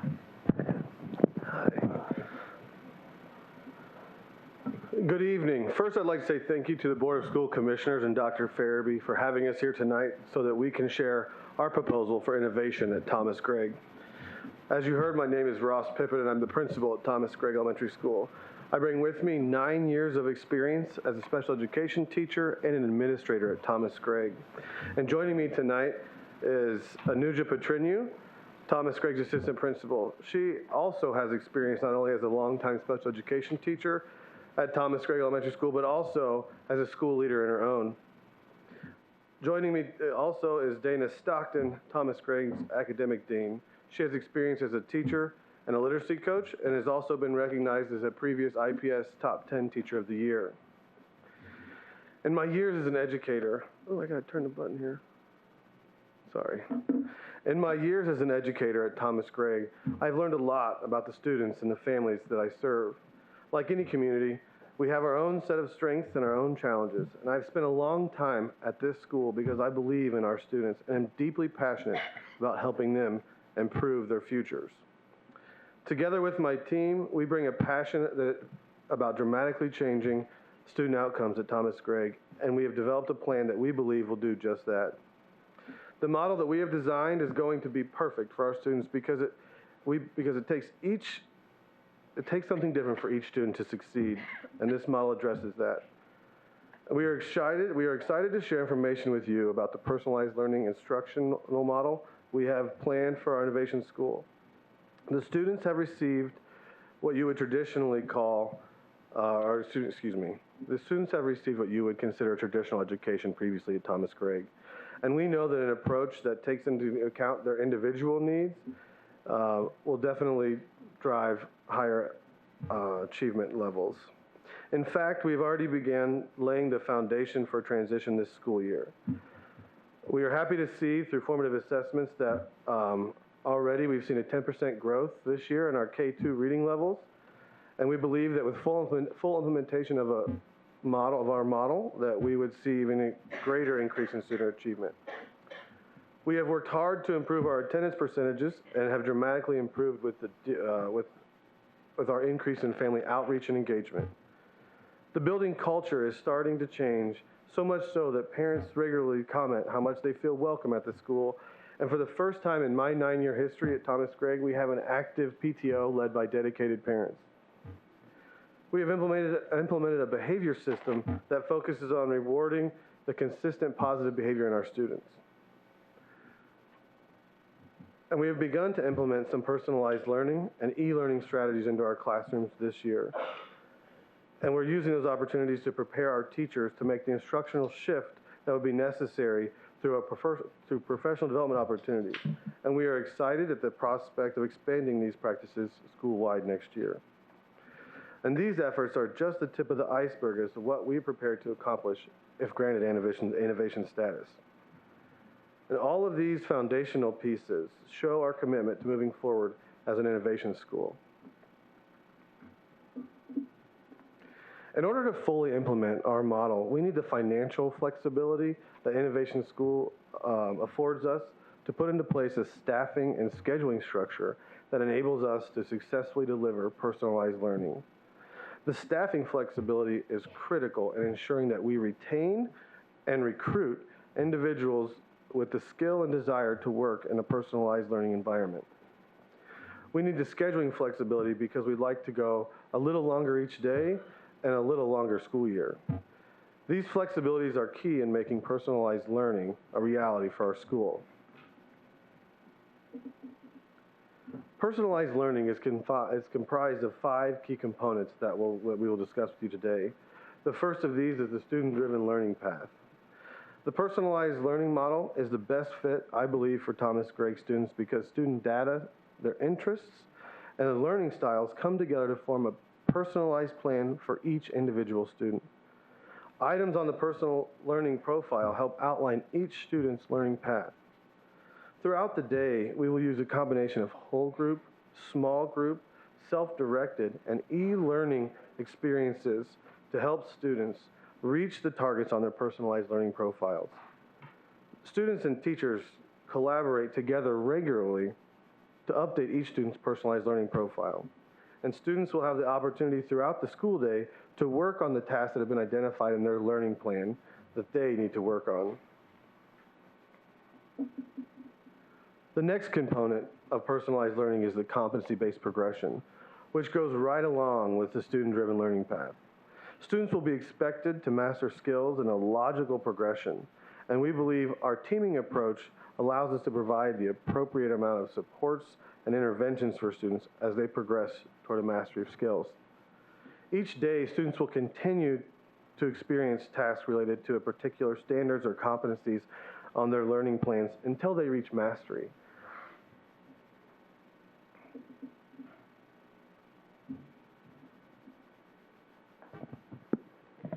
The third component of personalized learning is flexible, anytime, everywhere learning. E-learning will be a vital and recurring component of each student's learning profile. Through a combination of our learning management system and various ed tech programs, students will be able to work on skills from their personalized learning profiles anywhere that they have access to an internet connection. This is a component that parents are really excited about because they feel it'll give them the extra tools at home to help their child succeed in school.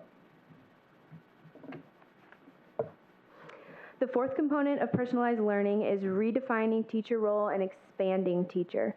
When we think about redefining and expanding upon the role of the teacher, we intend to focus on collaboration across classrooms and grade levels to meet student needs and improve student outcomes. Through placing teachers in cross-grade level teams, we'll be able to group students more precisely according to need and then place them with the teacher in the team most suited to deliver the instruction. We believe that it's the responsibility of every adult in the building to ensure student achievement. Every adult will be trained in the basics of reading and math instruction, and this is going to allow us to leverage the talents of all staff members in the building to support students in academic areas. As opposed to a single classroom teacher and an occasional interventionist, Every day, students will flow in and out of small groups and interact with a number of adults who are facilitating their learning.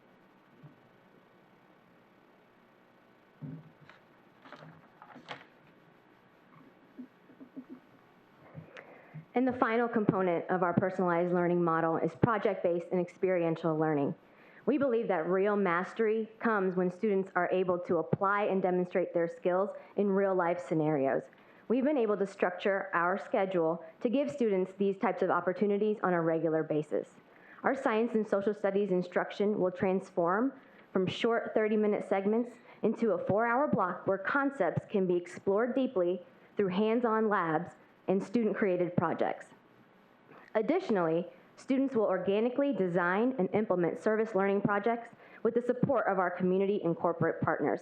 We really want our students to understand that they can be truly impactful in their community now, and these projects will help serve that purpose while being an opportunity for an authentic application of their academic skills. Partners that we've already identified that want to support our students like this are USA Funds, Cummins, Indian Creek Church, and the Bonner Community Center. All of our partners are excited to work with our students in this capacity.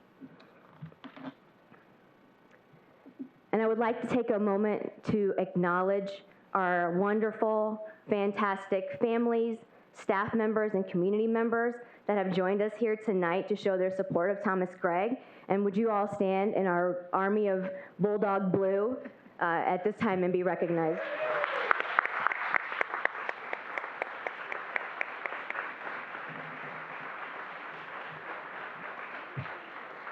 Thank you, and we welcome any questions that we can answer for you. Commissioner Arnold. I have 3 questions. What are the current demographics of the student population at the school now? So currently the demographics, I would say, are 42% Latino, roughly 45% African American, and 10 to 12% Caucasian.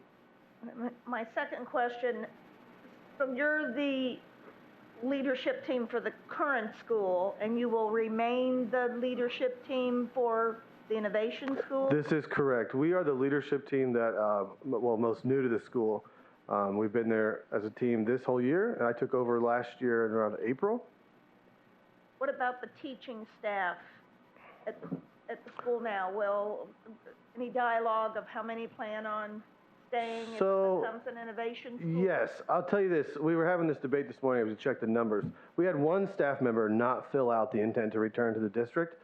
However, as we move towards innovation, it does become kind of a discussion between the teacher themselves and us, if they would like to take on that work, if they see themselves as a fit there, and if we agree. So I imagine there'll be some who opt not to stay, some who opt to stay, and that's my guess. My last question is, have you formed a board of directors? What does that look like, and how does that play into your plan? Yes, we have formed a board of directors already and incorporated in hopes of achieving innovation status. Can you talk anything about who comprises the board? So the board of directors is made up of, it's quite large, 15 members, and forgive me, I didn't bring a list with me. I'm sure I could get it quickly though. A few of them are in the audience. So some of our corporate partners still on the board, but a majority of the members, over 60%, are neighbors and parents in the community that are invested in the school as well as our corporate partners. Commissioner Hoops, yes. I have a question for Ms. Johnson. How do you go about, just sort of a broader question, how do you go about evaluating the instructional model and sort of the rigor, ensuring that that is overall a model that's solid? Obviously, there's many factors to student success, to school success, but the instructional curriculum itself, what's the approach that the district takes in that evaluation? Sure. So in this situation, we've had lots of conversations with the Thomas Gregg team, but obviously our goal is to work with them in thought partnership as the leaders of that building who know it best. What you don't have tonight but would have, assuming that we can move forward with an agreement, is the formal application that the leadership team would submit. That application is then scored against a rubric by my team. to sort of give us some quantitative data around strength of application and quality of model. But there's lots of dialogue and sort of back and forth about what makes the most sense and will it serve to move students on an accelerated path, in the case of Thomas D. Gregg, to success. And remind me what the periods of evaluation and check-ins are from the administrative level, and then there's also I understand, a couple of times of reporting to the commissioners, but once the school is launched, what is your interaction and follow-up sort of in those initial, school year and so on? Sure. So formally, we have a monthly reporting requirement sort of schedule when we're getting data and information from our schools in a very more formal way. Informally, I have a member of the team who is at schools quite often checking in, and so as frequently as weekly if it needs to be that, as infrequently as probably monthly, just so we're keeping a good pulse on what's happening and being able to respond to needs that our schools might have. And then I have a question for you, Principal. In terms of developing the model, it sounds like it was a collaborative effort. You initially were saying that it sounds like there wasn't a very active parent group, but now that there is, how did you go approach connecting with families and getting an idea of what they thought made sense for that community? Well, let me tell you, it has been a long year of collaboration, not only in mass, what we called summits, where we had over 300 people attend the first one for a 5-hour session. Then we broke into small groups all summer, if you will, focus groups. We called them dinner and dialogues with families, community members, prospective parents in our neighborhood.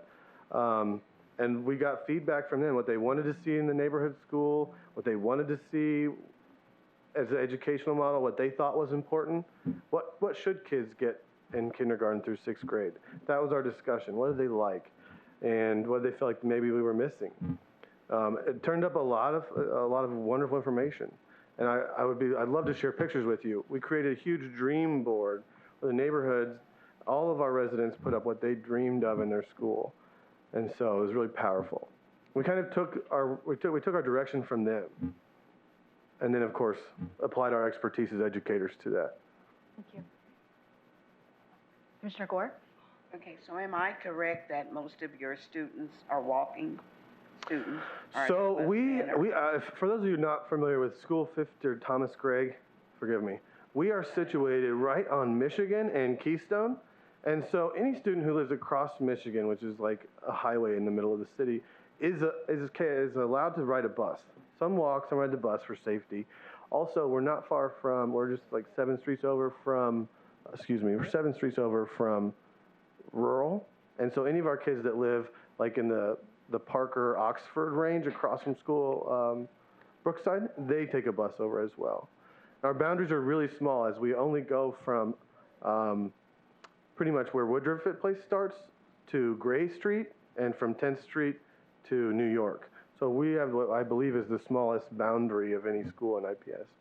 What is your capacity at this point? How many? It depends on who you ask. Me, I'm going to tell you, I feel the building is really comfortable in the 550 to 575 range.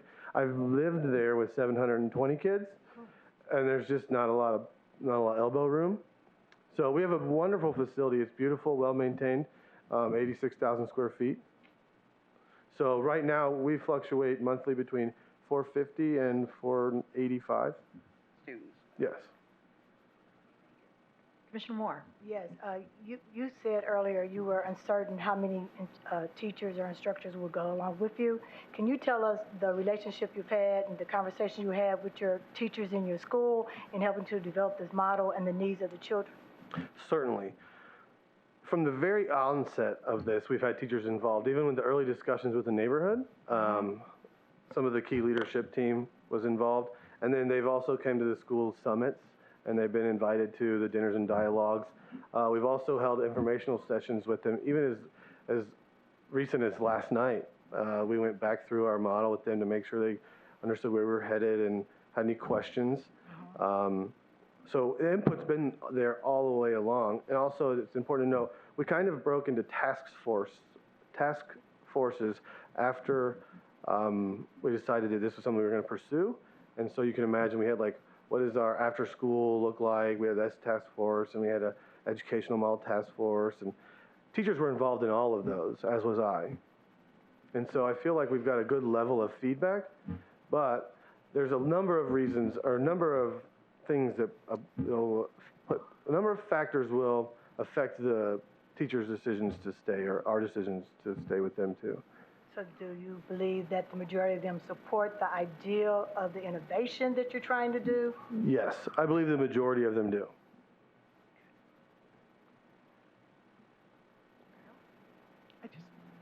Mr. Bentley. Can you just kind of briefly discuss how this model is different from what you're currently doing in the building? Well, yes, certainly. So right now, we are kind of limited to the staff that we have, and so the kind of intensive supports we want to put in place for kids we really need to get the flexibility there for our staffing. While we do offer our kids science, social studies, reading, what you would regularly expect, the personalized learning plan that we would develop for kids is intensive, and it takes additional staff. It would require additional time in school every day, a little longer school year. So in that sense, it's different. And in the sense that when we start to team our teachers in a different approach, in a different way, and deliver services on more of a cross-curricular, cross-grade level way, you're going to see kids working at mastery level, hopefully grade levels ahead, and we're meeting those needs for every child. Thank you. You're welcome.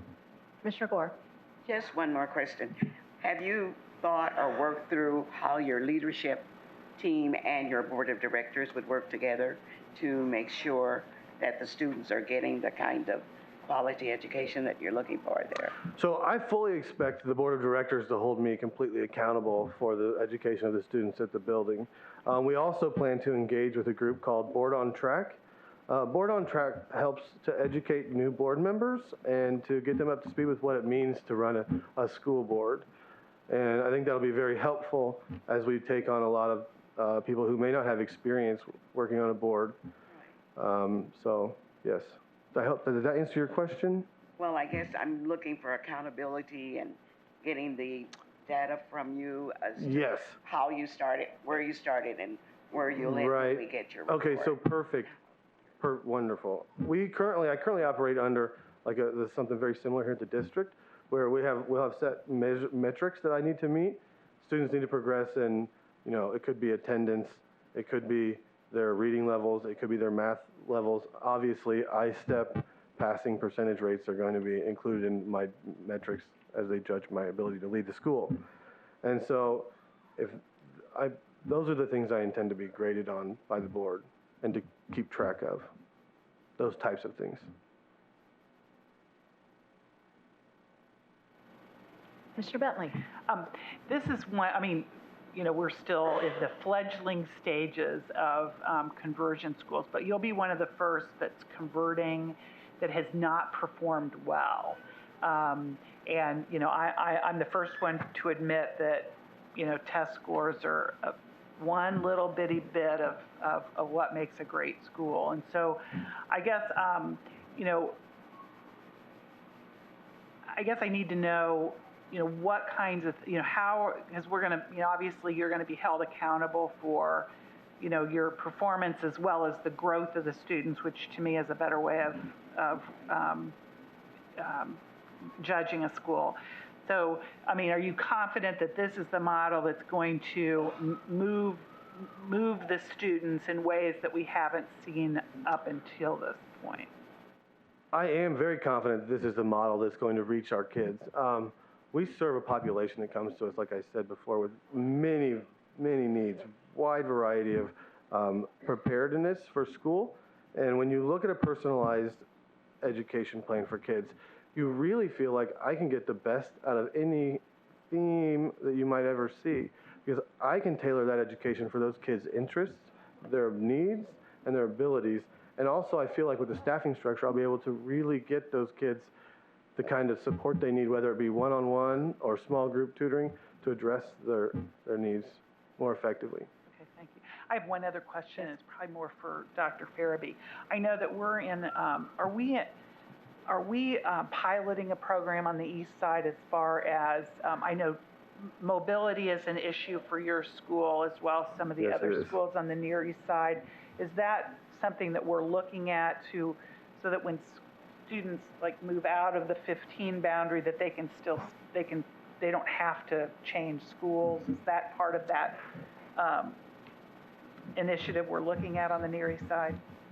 Yes, do we have an initiative? Yeah. as part of our strategic plan, have a strategy to explore the feasibility of resources to provide transportation to students throughout the year at schools where there's high mobility. It would be very similar to the services we provide to students that are homeless under the McKinney-Vento Act. So if they move anywhere in the district, we still provide transportation to that family, to that school for the year.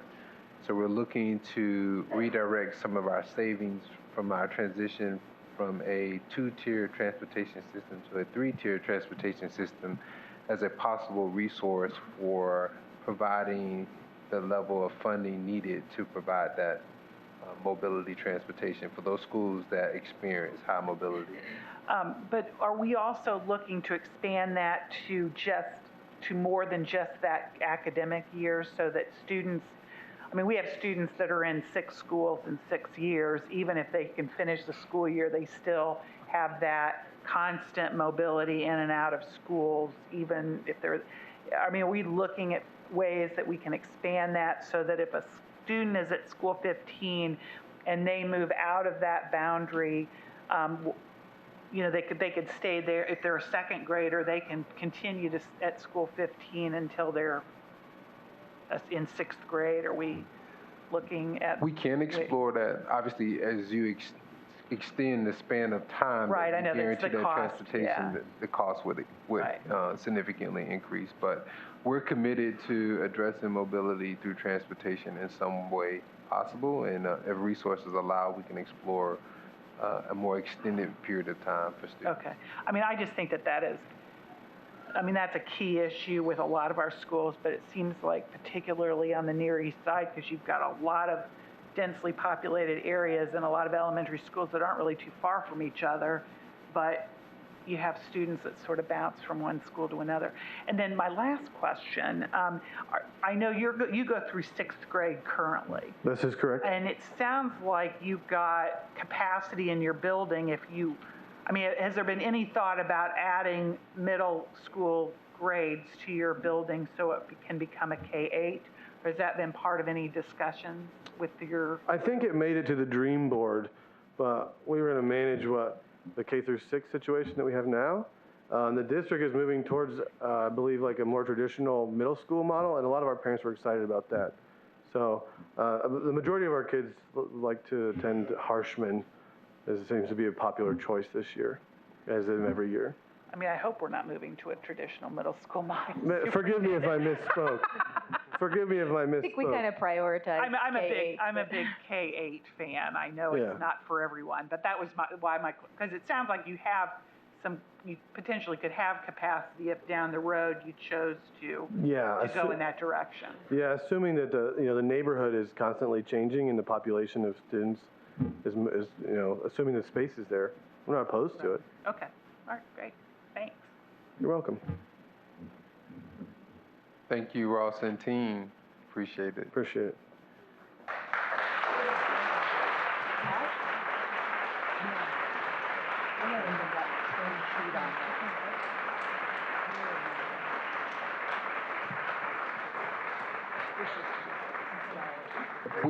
We have public commenters who've signed up to speak tonight on this topic for agenda item 6.01, the innovation proposal for Thomas Gregg School 15. The first speaker is Stacy Pearson, please.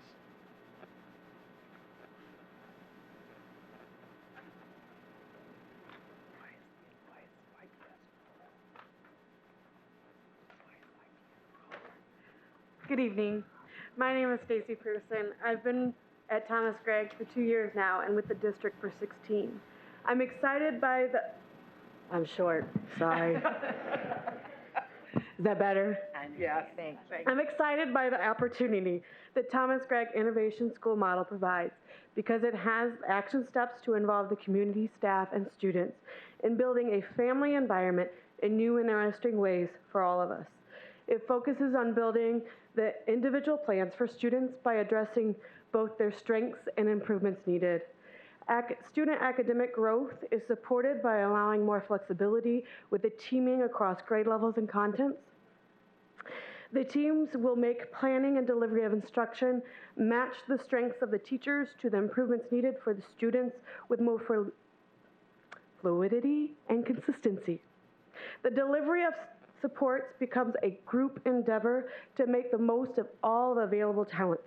If given the opportunity to be part of the team to implement this model, I feel confident I would be supported and able to help students develop the skills necessary to believe more in themselves, to help students set goals, create and follow action plans to overcome hurdles and achieve growth, to build a sense of perseverance and confidence given any situation or problem, and celebrate their unique growth and learning path.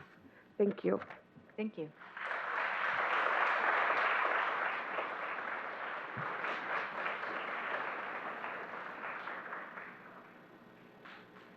The final speaker signed up this evening is Sabbath McKiernan Allen.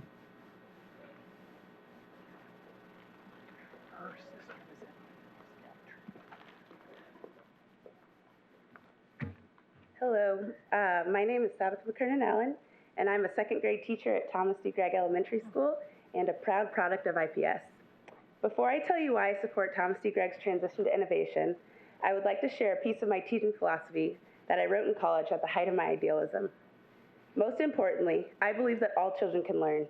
I understand no two children are the same, so it is important for me and for all teachers to know each student in order to help that child be successful. Lessons should be differentiated based on individual needs. As teachers, we must remember we are not merely teaching subjects, we are teaching students to help them grow into lifelong learners. With Thomas D. Gregg's proposed personalized learning plan, we will be able to do just that.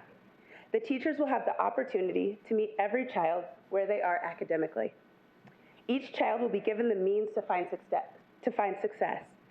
Students will have the opportunity to be the captain of their own learning, development, and most importantly, each child will be given a chance.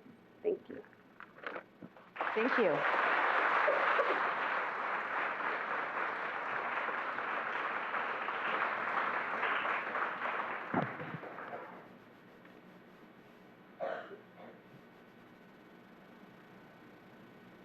Commissioners, the next item is Superintendent Reports, item 6.02, which includes the semi-annual reports from our Innovation Restart schools. The management teams from these schools will provide presentation this evening pursuant to law and policy. We have 3 school management teams that will be presenting this evening, which includes Phelan Leadership Academy at Francis Scott Key, School 103, Global Prep Academy at Riverside School 44, and Cadezi Academy at Joyce Kilmer School 69. Reminder that these are Innovation Restart schools, meaning that these schools were restarted as innovation schools due to a history of chronic underperformance as measured by our state assessments. With that, I'll turn it over to Alicia Johnson, who will introduce each of the teams that will present to us this evening. Excuse me, Ms. Johnson, real quickly, I just want to thank everyone who came, and especially those who were standing all night. We really appreciate your commitment to these efforts. Thank you so much. Sorry, thank you, go ahead. Thank you. The first school to give the report will be Phelan Leadership Academy at Francis Scott Key, School 103, under the leadership of Agnes Aliobois.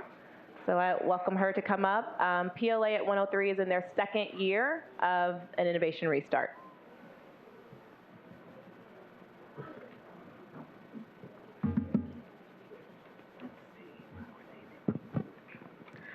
Good evening, Commissioners and Dr. Farabee.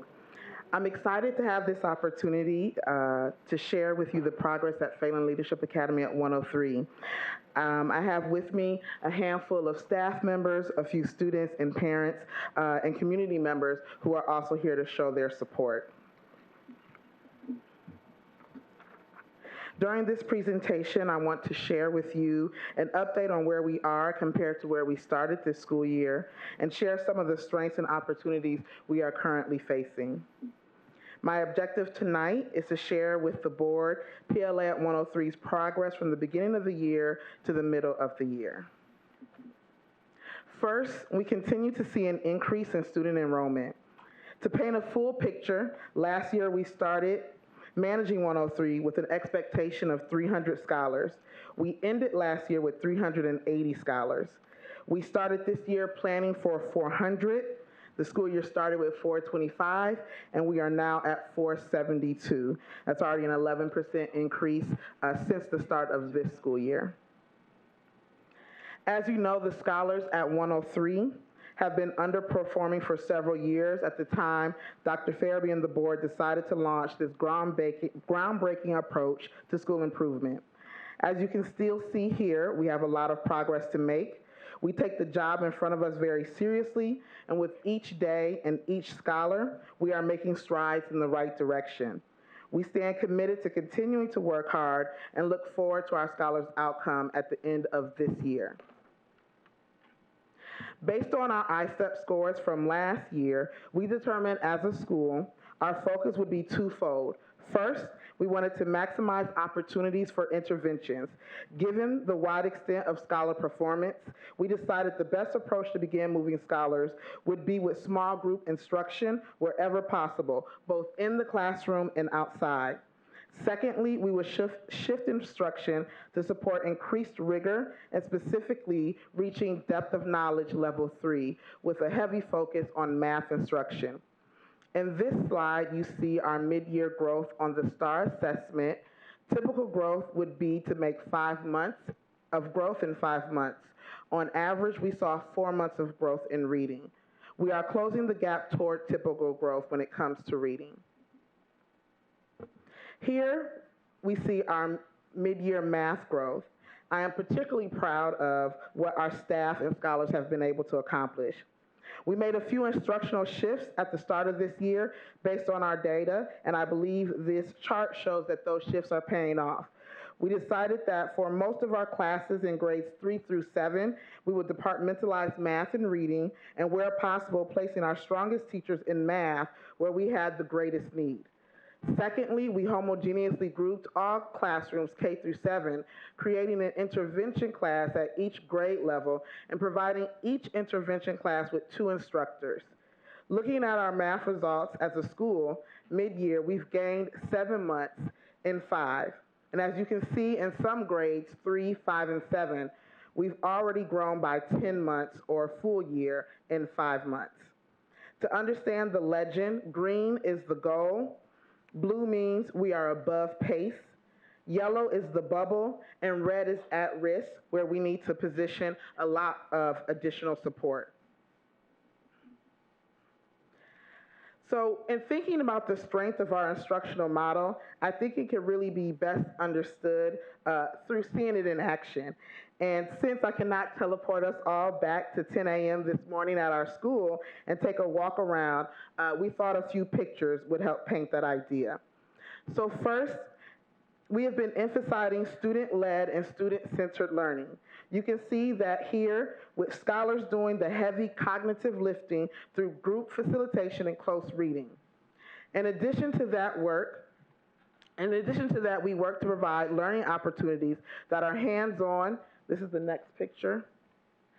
Learning opportunities that are hands-on, provide movement, or insert scholars into real-world situations. This is a teacher taking math to the classroom, to the hallways, and to the tiles on the floor. Next, we know that reaching scholars academically is only possible if we've been able to provide the right support for social-emotional development. We have taken a trauma-infused approach to discipline that incorporates restorative justice principles, mindfulness, conflict resolution circles as part of our practice. Finally, as 103 is still very much a community school, we want our families to know we are willing to meet them where they are. 1 out of 4 scholars at PLA at 103 live in Carriage House East apartments. We now hold parent conferences at the school, at Carriage House East apartments, and also at Meadowlark, our second largest community. We still have a lot of work to do and are consistently improving. And thinking about our key opportunities or what could give us the biggest bang for our buck, we are working to continue supporting teachers with preparing scholars to be able to answer depth of knowledge level 3 questions.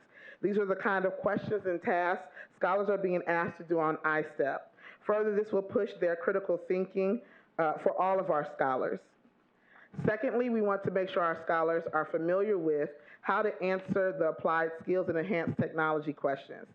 There are specific skills and strategies to do well on these types of new questions, and we want to make sure that our scholars are equipped with them.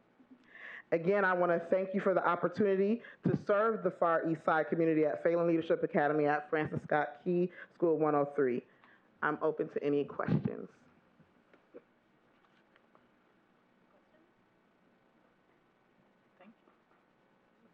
Thank you. Thank you very much. Have a good evening. You too. And thanks to everyone on the team again for your patience with a long presentation tonight. Thank you.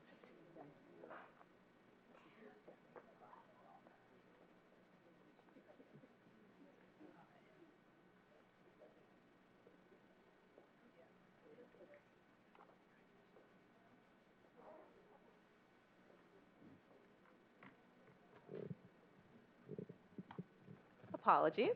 I'll ask Mariama Carson from Global Prep Academy at Riverside School 44 to come up. And Riverside, GPA at Riverside 44 is in their first year of Innovation Restart.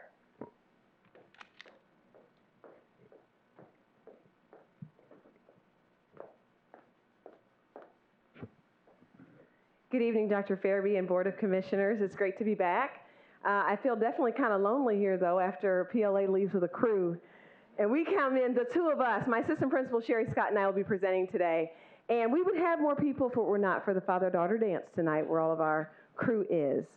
So we're excited to be here today as we talk about where we are 5.5 months into going into Global Prep at Riverside 44. So we'll start off by talking about some of our objectives, where we are right now, and then talk about the strengths of our educational model and some opportunities as well, and then end with our school highlights and questions.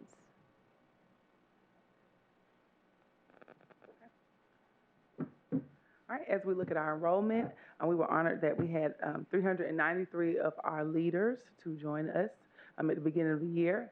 We are excited to see, as you can see, that 503 was what we presently have. So we had 110 increase of students who decided to come to Global Preparatory Academy. We definitely want to say that we recognize that our increase comes to the opportunity of our students recognizing they come back home. Most of our students live in the neighborhood, so that is their neighborhood school. But we also have a lot of our families who love our model and interested in dual language, so they also decided to join us. All right, as we look at our academic goals, last year, their iRead scores was 57.3%. Our goal this year is to reach 70%. In ISTEP and math, it was 11% last year, and our goal is 31%. And then in ELA of ISTEP, it was 18%, and we are striving for the goal of 38%. We do understand that our goal is rigorous, but it is not unrealistic. We believe in our kids, and we believe in the fact that they should always excel, and we always promote academic excellence. At GPA, we do remediate daily through intense academic instruction, and also we have, our goal is to close the instructional gap. Our drive is basically appreciated from our staff, our family, and our students to understand the goals, and everyone knows what is expected of them, and also to meet our expectations at Global Prep Academy. So the reality is 5.5 months in, you can't get great at everything all at once. So our beginning goals this year were to focus on creating a really loving environment with really clear expectations for behavior and academic excellence.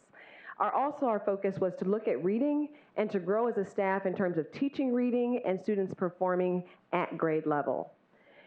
We use several assessments to track student success. One is NWEA, which I'm sure everyone's familiar with. We use NWEA for language arts and then also for math.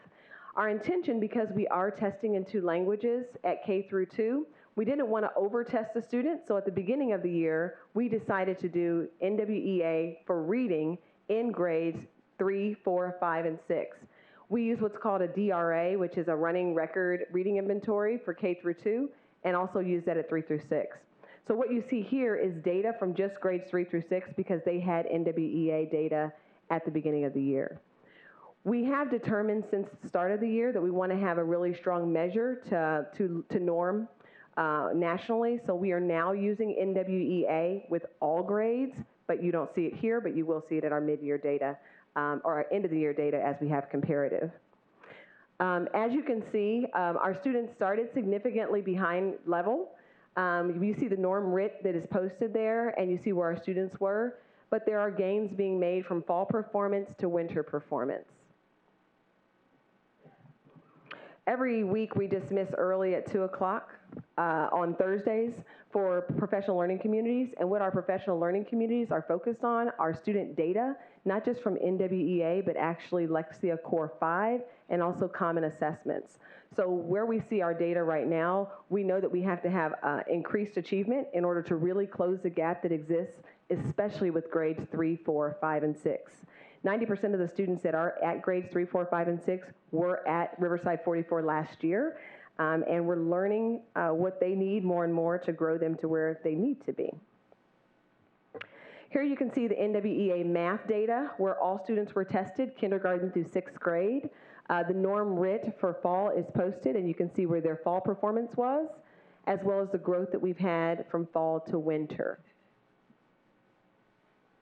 Our math data from NWEA is where we began with what we needed to do differently in order to make sure that we saw bigger leaps. Our goal is with all midterm data from fall to winter and winter to spring that we see double-digit gains, and now we have additional data to move that as we look at our end-of-the-year data coming up in June.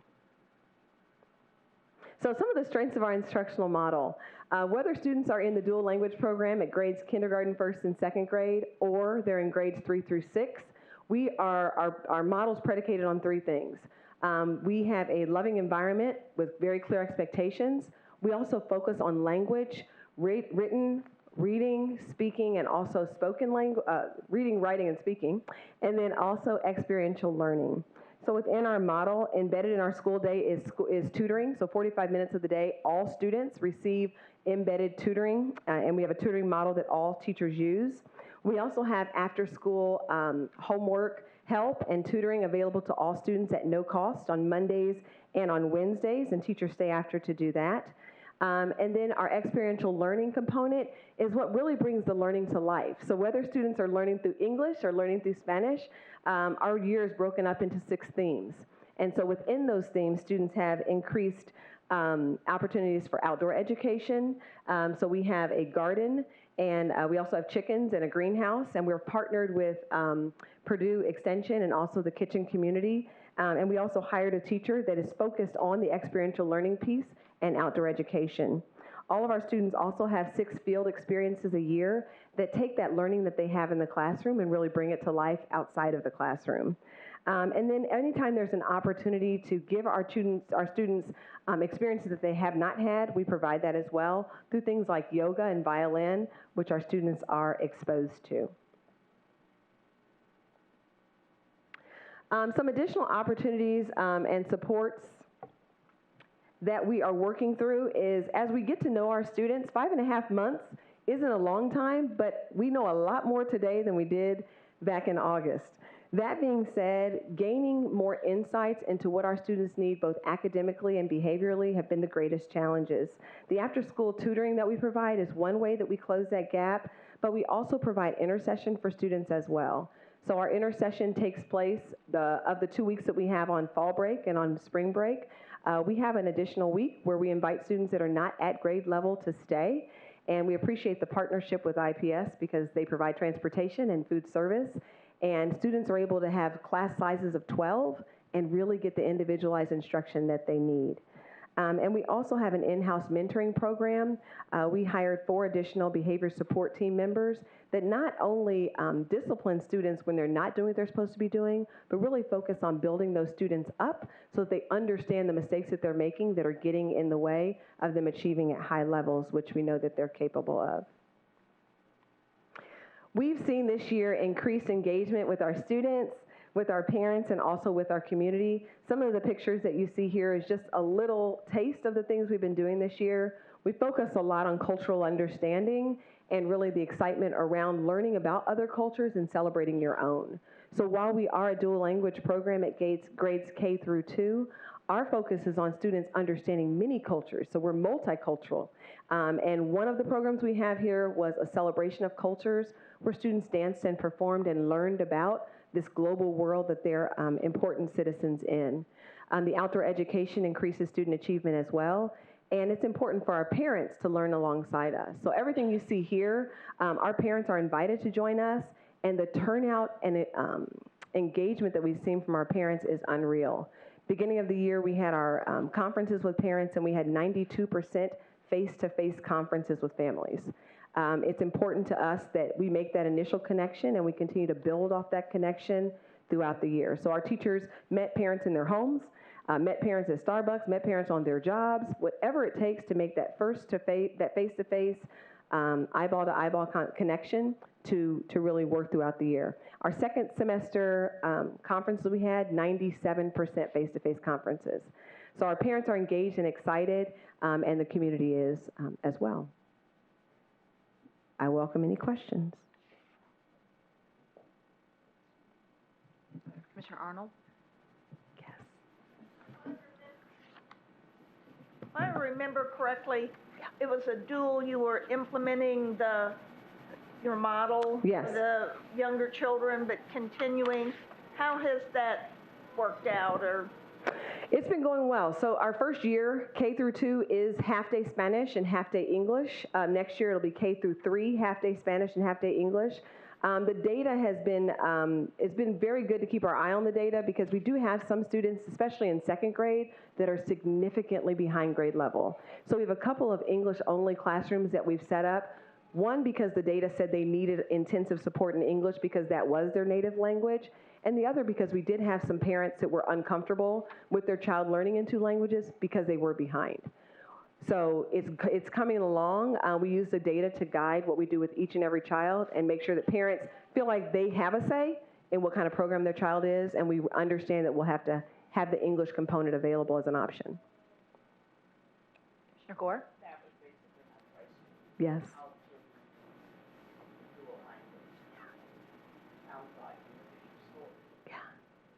Yeah, they're coming along, and they're really enjoying it. One of the things that you don't see in the data is the natural confidence that's coming about with kids and children mixing English and Spanish on the playground and in organic ways because their confidence is growing in language acquisition. Do you ever have a day or a time when the children only speak second language or Yes. to So, each other only? yeah, so our day is broken in half in K through 2. So half the day they're taught through English. The other half of the day, they're taught through Spanish. And that Spanish class is a Spanish-rich environment where Spanish is the only language that's spoken in that classroom. So while children are acquiring a second language, the teacher only speaks in Spanish, and students are acquiring the language and standards that way. Commissioner Hoops? I had a question about what the material is, what is in Spanish and what is in English, if it's a consistent program from K through 2nd. It is. So in kindergarten, every grade level, English, reading, and writing are taught in both languages. And so that's in kindergarten, 1st and 2nd grade. In kindergarten, we teach math through English, and in 2nd grade, we teach math through English, and in 1st grade, math is taught through Spanish. So every other year, that will alternate. So when the children have math in one language, and the other language is science and social studies, so that we have the 50-50 balance of language. Is the plan to go dual through 6 eventually, the long-term plan? The long-term plan is to go through 8. Yes, so we'll be K-8 when we're completely built out. Mr. Bentley. Did you, because I noticed in your numbers you added students, have you seen an increase in interest among Hispanic families for the program? Oh, certainly. Certainly. It's one of those word of mouth things. So at the beginning of the year, we had a lot of students, and because we're committed to serving the Riverside community first, those seats were filled pretty quickly.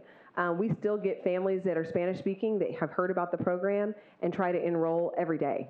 So we have an increase, and we just don't have enough spots. Oh, okay. All right. Thank you. Thank you. Thanks you all. Your percentages and data you shared on your parent engagement is exciting, and to be committed to have that level of participation from your parents. Whenever you can invite parents to be a part of the process of gaining insight of how to better support students, almost always yields stronger results for students. So thank you for that work. Appreciate it. Thanks you all.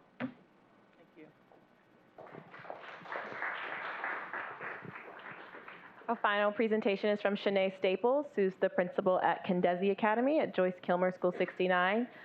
They are also in their first year of Innovation Restart.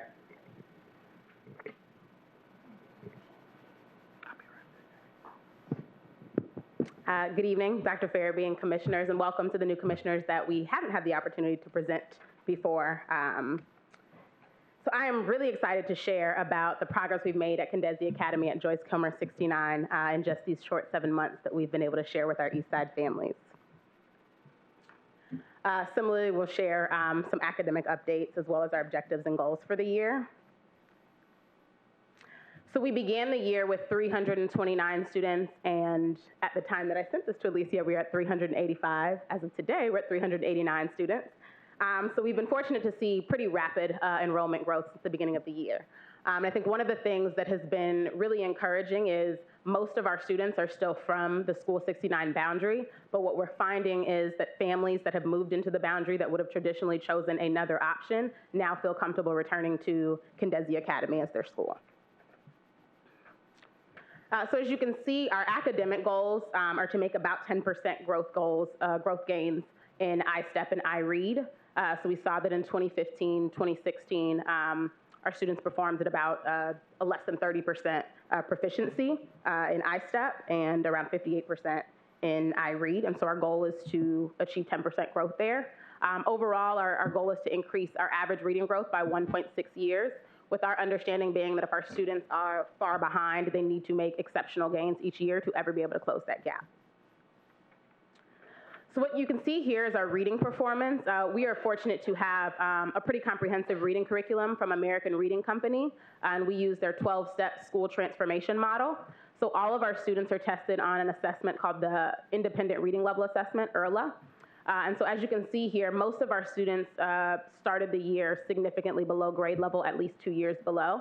And as you can see on that far column, we're looking at kind of average growth of about 6 months, which is truly impressive for us because we started our reading program in about October. Our first focus was around culture. So we started our whole first year in kind of a culture boot camp with our students and them understanding what our expectations were at Kendesi Academy, what it meant to be focused. We talked with our students around what it meant to be a failing school. What did it mean for your school to have the letter grade of an F? We talked to them about goal setting and in our students' names, like we want to be an A school. We want to all of the accolades of being an A school. And so a lot of our goals are around bringing our A game. We talk to our students about attendance, about achievement growth, about active learning, and in terms of culture. And so to see grade levels that have made 7 months of growth with really 5 months of instruction has been pretty significant.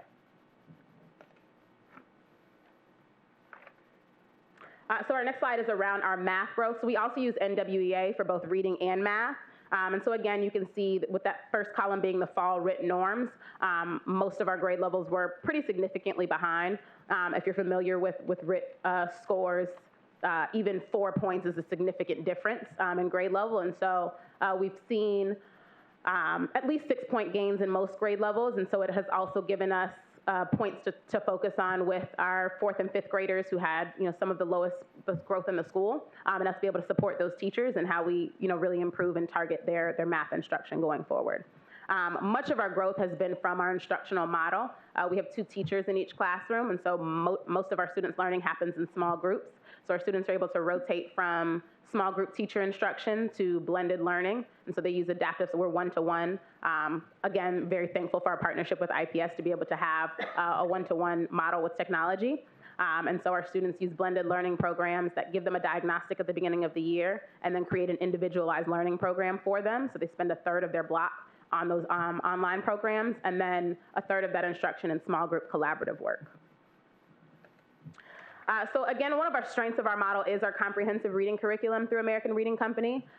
They are a research-based company that actually has a 12-step school transformation model that starts with just the engagement and goal setting with students. And so one of the big practices, if you walk through our school, is seeing students with gold medals. One thing that we do is highlight the reading practice as much as the reading growth. So we celebrate what's called reading steps, which every step is 15 minutes of reading growth. And so every 100 steps, students get different medals. And so you'll see some students with 8 or 9 medals. Some students have already met their growth goal for the end of the year. But it's really transformed the way we can discuss with parents that we're not just focused on the growth, but students have to be putting in the work for reading practice as well. And obviously, we still have opportunities for growth. And so one of our opportunities is just continuing to provide professional development and differentiation in literacy instruction. As you saw from the data, even in 6th grade, students are significantly below. So we have 6th grade teachers who are teaching 2nd and 3rd grade foundational skills. And so being able to provide them additional professional development in how to differentiate and meet the needs of their students.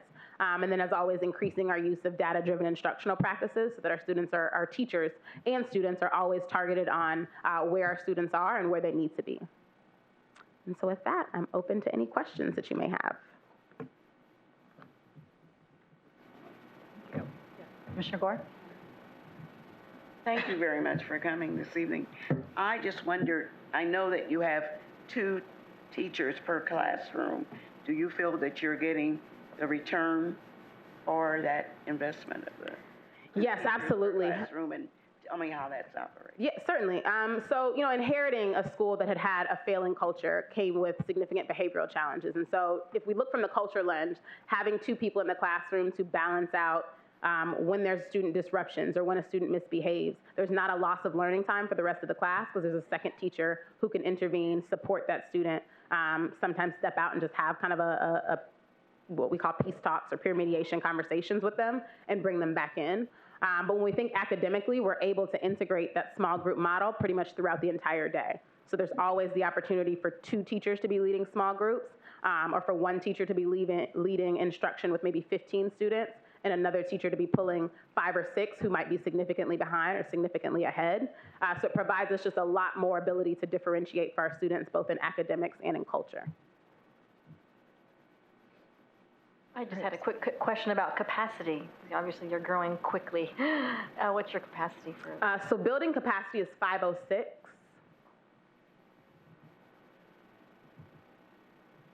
I have a question. I'm not sure if it's for Ms. Johnson or Dr. Farabee, but so she mentioned the need for additional professional development. Are we able to, do we share professional development resources and make that available to our innovation schools? If we are particularly good at something, can they take advantage of those opportunities with us? So right now they have access, and we use Title II dollars to fund most of our professional development work.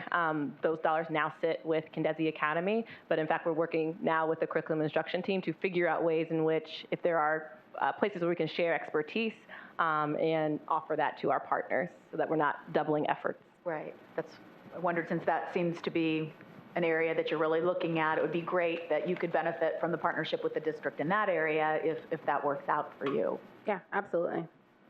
Great. Thank you. Thank you.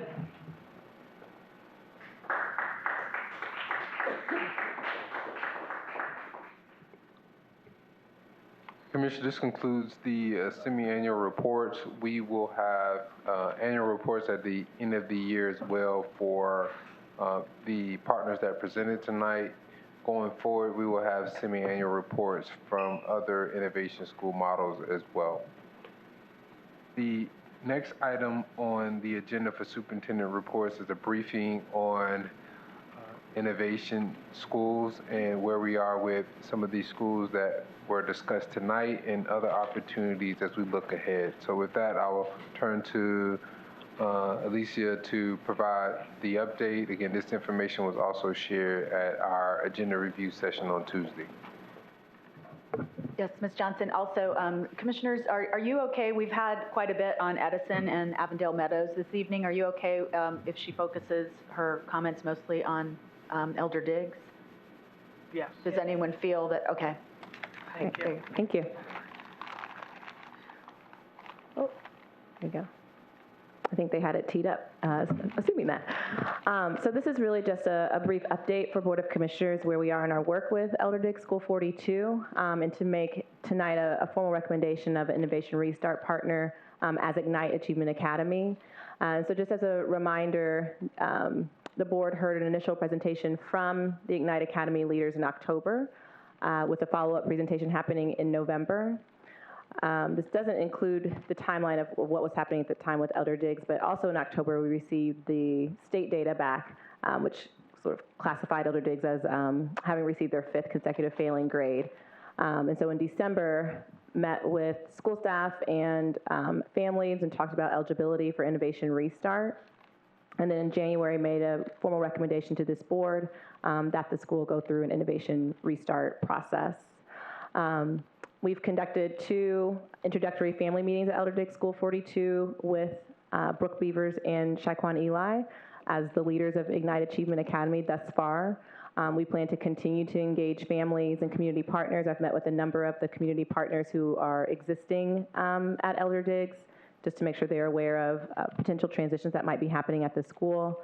We also have a follow-up meeting scheduled to meet with staff, and again, for Brooke and Shai to present their model to staff, engage interest potentially in transitioning into the Ignite Academy team.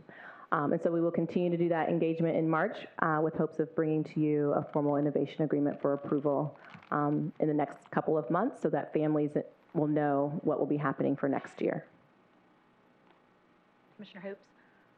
What has been the turnout with the families going to these engagement sessions? Yeah, not as high as we'd like. So we've had probably about 15 parents between both of those sessions come out. We've also had some community members as well as some staff come. So we're going to continue to try to figure out how to get the word out. We've done sort of the standard calls and personal direct calls, flyers home, those kinds of things. So really trying to think over the next few weeks, how do we also engage more to make sure parents are aware of what's going on. And what's the student population there? The number of students, that number I do not have available, but I can get that for you and bring it back. Just curious as to sort of generally the number of families that, Sure. You know, if you're only reaching a small number, it's important to rethink how you can get the message out. Absolutely. Commissioner Gore? How was Ignite Academy chosen, and could you explain to us a little bit about Ignite Sure. Academy? Yeah, and what I'm happy to do also is follow up with you with the board presentation that they gave earlier to make sure you have access to that presentation so you can sort of get informed in that way as well. But essentially it came down to when we look at the prospective partners who had expressed their interest in becoming an innovation partner with the district and the partner who had the capacity to take on the school as a restart. Of the partners that we spoke to, Ignite Achievement Academy had both the willingness and the capacity to take on a restart situation, which will be required at Elder Diggs.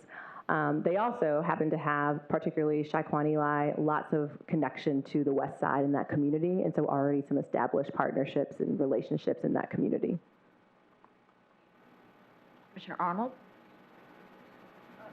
I remember that there was a lot of consternation because a meeting was held and they were first told they weren't going to be transitioned, and then the principal left, and so then it was determined that things had changed. Correct. Has that calmed down any, or has there been any placation of people being very emotional about that and feeling like somehow they were not told truthfully what was going to happen? Right. I mean, we've engaged in multiple conversations and tried to continue to frame up the rationale in that transition and why sort of the recommendation changed, and to make clear that with a new leader coming in with any pathway, we don't have a practice where leaders inherit their staff and inherit their teams, that leader would get to still select their team. So no matter the pathway that was selected, that sort of shift and transition in staff was going to happen because of a new leadership team being put into place. So, I mean, it's a significant change. It's one folks weren't necessarily expecting, so certainly that causes a lot of emotions. I think what I'm noticing now, particularly with parents that we have been able to talk to, is that it's not sort of a conceptual idea anymore, but they've been able to talk directly with the Ignite team and get a sense of what they are hoping to do at the school. And that has alleviated and calmed some anxieties. Well, and I think some of it was because there was a significant group of older teachers there. I'm going to say older, that doesn't sound... They have a more veteran staff, correct? Yes, and that I think was fanning the flames of, these teachers talking to parents. So I think that was a little piece of it too. But you're right. If we'd have changed leadership, they potentially could have changed their staffs anyway. That's correct, and we are navigating that. I will say the Elder Diggs community is very passionate about their community, and so we are working to make sure that we present a solution that we feel like is going to be in the best interest of kids and families.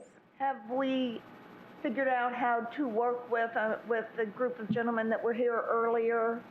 Have they been part of it? Are they aware? I mean, they sound like a great resource. I don't know if they have previously worked at the school. They do, so they have an existing support program that they do with tutoring and things in the school now, and bring lots of resources, holiday support and those kinds of things to the school. I've met with one member of the fraternity, and I believe Dr. Farabee has had conversations as well. And so again, trying to make sure that any existing partnerships that are at the school, that people understand we really want those to be there. The same children will be there, and so we want to make sure those same children get those same supports.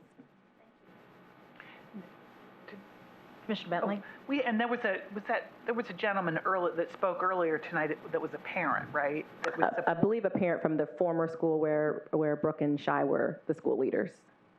So not a current Elder Diggs parent. Oh, but a parent from when they were principals at their former school. Gotcha. Got it. Okay. All right. Commissioner Moore? Yes, I assume that since the school was going into its 5th year of failing, that we have identified some of the gaps and where our children need some additional assistance. Can you explain to me how the Ignite program will address those gaps for those children?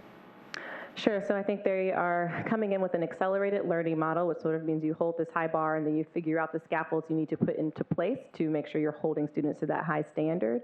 They have some pretty unique elements of their program in terms of being based in neuroscience, and so lots of brain-based learning, a pretty strong focus on the different ways in which students learn, so kinesthetically, visually, auditorily, and sort of figuring out what students need to learn best. So they've brought the model, but what I will also say they have done, particularly in those 2 introductory meetings, is to say this is what we believe is the frame, but it's really important that we hear from community and parents to influence what that frame looks like. So I believe the foundational pieces are very strong, and again, I'll make sure you have the presentation to see it in more detail. But there is also this desire and need, quite frankly, to make sure that they are also responding to what parents and the community are saying is needed. Also, I think what was helpful in the parent and community meetings we had was the opportunity for parent and community members to ask questions directly to the potential Ignite leadership team. So that opportunity to go in depth with what the school day would look like, what they should expect for their children and the students there at Elder Diggs School 42. And I think that really helped provide greater clarity of what the model could be for the students there at the school. One other point is we had several partners, in addition to the men of Capital Alpha Psi, attend those meetings as well. I also had an opportunity to meet and talk with other organizations that are currently supporting Elder Diggs School 42, with the expectation that whatever partnerships that we have today at the school should continue, and this should be an effort to enhance and deepen those relationships. we understand that we need our partners to effectively support our students, and we welcome their continued support there. So I think that's clear.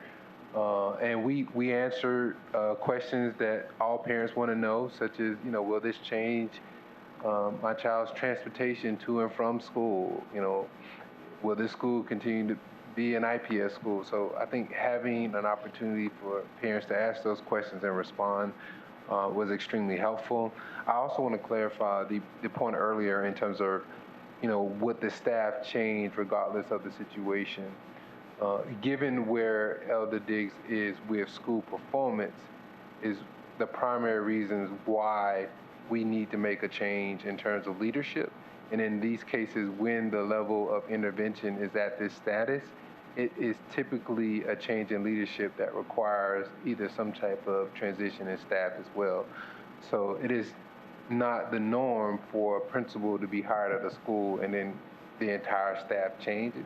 However, the Indiana Department of Education and the State Board of Education gives us select options for schools that have reached this level of underperformance over consistent years. So they've earned 5 years consecutively of an F letter grade, and there are limited choices that we have to recommend to the State Board of Education as our plan of intervention.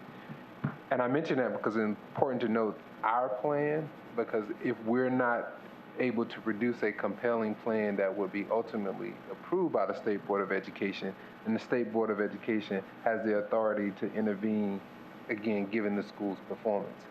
The options that we have would require hiring a new leader and possibly transition the staff as well. So just wanted to give you a sense of why that's important and how that would impact leadership, but also the staff at the school, regardless of what we recommend and what ultimately is approved by the State Board of Education. This is also a timely item because we anticipate there will be a hearing that the State Board of Education will convene to request to hear our recommendation. And based on that recommendation, ultimately, they will decide the next step forward for intervention for Elder Diggs School 42. Commissioner Hoops. I was interested in knowing, because I recollected that that it was a timely decision. That was it June? Is it June that you need to report back to the board as to what the Board of Education as to what the plan is? We have not, as to date, received the date for the hearing. However, we have confirmed with the State Board of Education to anticipate a hearing in the coming weeks. So we want to ensure that we're prepared and well planned to provide, again, a compelling recommendation. So what are the next steps after March of the schedule then? So what we propose, if commissioners are supportive of what they've heard thus far in terms of our recommendation for Innovation Restart, we'll begin to have further conversation with Ignite Academy in terms of what could be the terms of a innovation agreement, very similar to the terms and agreements that have been considered tonight for approval. And if commissioners are supportive of those terms or an agreement, then we would make the recommendation to the State Board of Education that the school be restarted as an Innovation Network school. And we would share with the State Board of Education that that has been approved or supported by the Board of Commissioners for IPS. And then they ultimately will consider whether or not that meets their expectation and the school district can go forward with that plan, or if the State Board of Education will decide to take other steps of intervention. Sure. After listening tonight, and there were quite a few reports on innovation, and I know that we're thinking of doing the same with 42. Are there any other forms of changing the school other than innovation that might work as well for our students? Sure, I'll defer to Dr. Fairby if you want to address that. The other options, for example, some we don't consider. So one option we have is to close the school. Another option that we haven't considered is to merge the school with another school.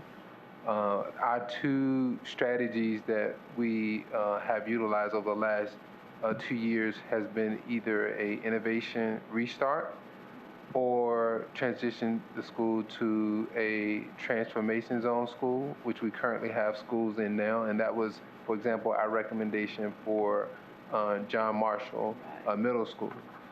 So those have been the two primary steps that we've recommended in terms of intervention for schools.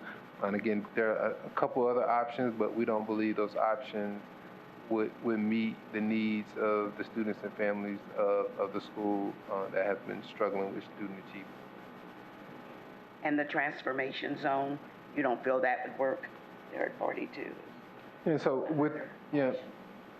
we did consider that option. However, we have an obligation, one, on ensuring that we have the capacity to implement that model there. Secondly, in our initial proposal to the State Board of Education on the transformation zone, our presentation included a plan to have some type of feeder relationship for schools that would be supported through those intensive support. We don't believe at this point that Elder Diggs School 42 is in alignment with that feeder support pattern. So, for example,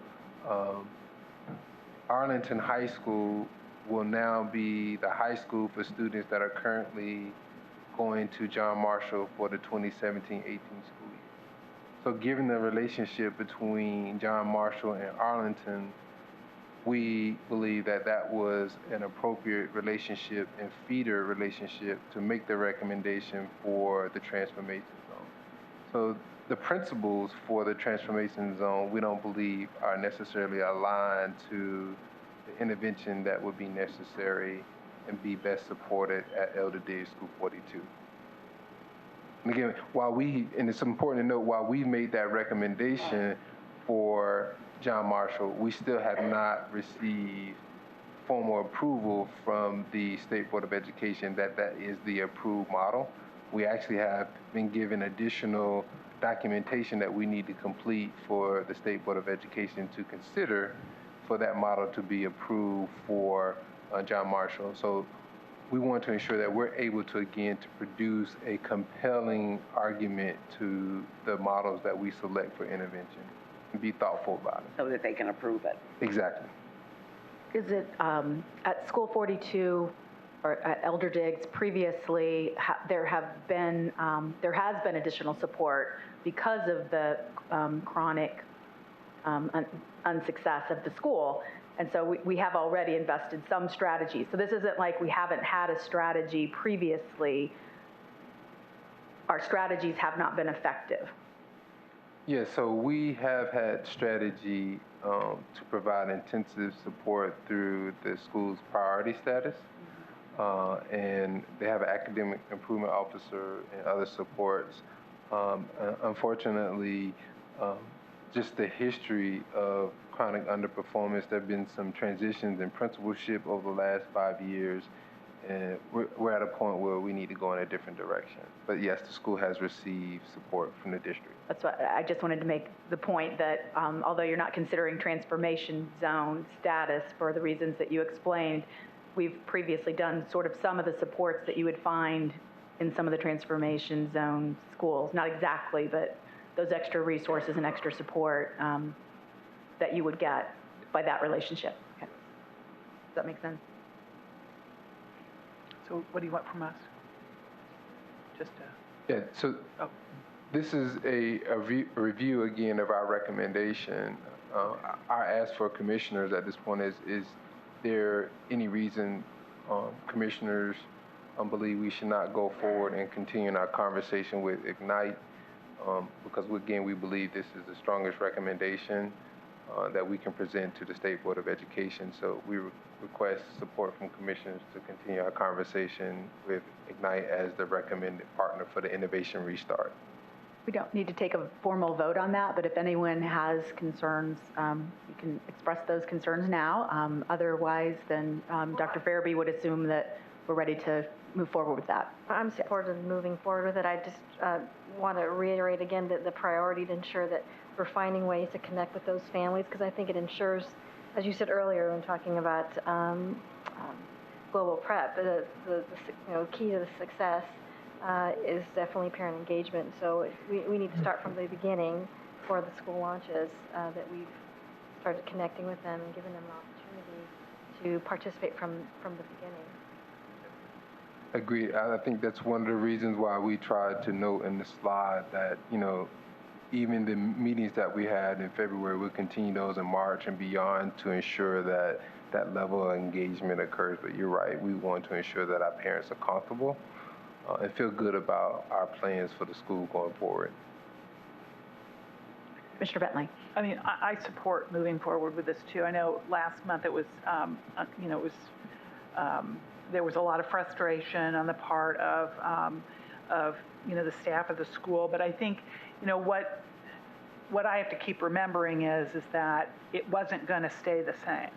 That there was going to be some significant staff changes at the building, regardless of what type of intervention we decided to go with. And I think because of the history of underperformance and the fact that the district has, gone in there and tried other interventions and it just has not been successful, and because of the turnover in the leadership, I think that this is going to be the best way to go. I agree with Commissioner Hoops. We need to really make sure that we're, reaching out to families wherever they are. I think, meet them at Starbucks, or, wherever we can find them. Because I'm looking at the catchment area for School 42 on the map, and it is a huge boundary for that school. I mean, it stretches, with I-65 dividing it in half, which, which is unfortunate. It's hard to be a neighborhood school when you are serving, 10 different neighborhoods with an interstate dividing you. So I know that it's going to be, it's a hard change for a lot of people, but I think, our students, we have to make some, transformational changes here, for the benefit of our kids long term. Certainly agree. And we, in partnership with the Ignite team, will make sure that engagement with parents, again, when they're able to put a face and a name and a model and people in front of them to really get some concrete ideas of what to expect, we found that to be very impactful. Mr. Gore. Okay. I personally am not ready to move forward, only because I don't know the Ignite team. I'm concerned about that particular academy. I'm also concerned that a lot of the parents don't feel comfortable that they've had enough contact with the IPS staff to understand what's going on. And have our teachers and staff there been apprised as to what's going to happen with them? Yes, so we have had a number of meetings, and we'll continue to meet with staff and parents and community members, again, to ensure that they understand the Ignite model and the importance of the district creating a new path for Elder Day School 42. One of the points that I try to emphasize goes back to the question and comment from Commissioner Sullivan. As we look at the school performance, by state law, the school actually was eligible for this form of intervention last year because the law states after 4 consecutive years of an F. So we actually have been given somewhat a year of grace to execute our strategy. And unfortunately, for a number of reasons, we just haven't had opportunity to improve student outcomes in the manner in which we're expected to do so. And I understand that. I understand. So, 5 years. So at this time, we want to ensure that we act. And again, we've always taken the strategy of being proactive and presenting our best plan to improve school performance. And I think doing that over the last couple of years has allowed us to build credibility with the State Board of Education and the Indiana Department of Education to allow us to do this work and to truly improve student achievement in a dramatic way. Thank you. Thank you.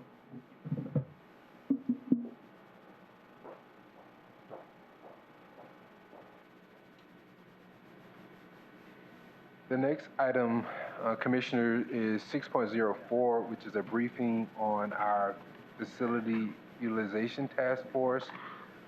Item 2.4 in our strategic plan, you may recall, gives us guidance and direction as to creating and convening a task force to evaluate the utilization in our buildings to ensure that their best use is in play, and also that we're utilizing our facilities to improve student achievement. Tonight, we'll provide a historical context of the facility utilization challenge, more specifically at the high school level, and then what the needs are. And then in March, we'll also have an opportunity to hear the recommendations of how we should go forward as it relates to how our facilities are utilized.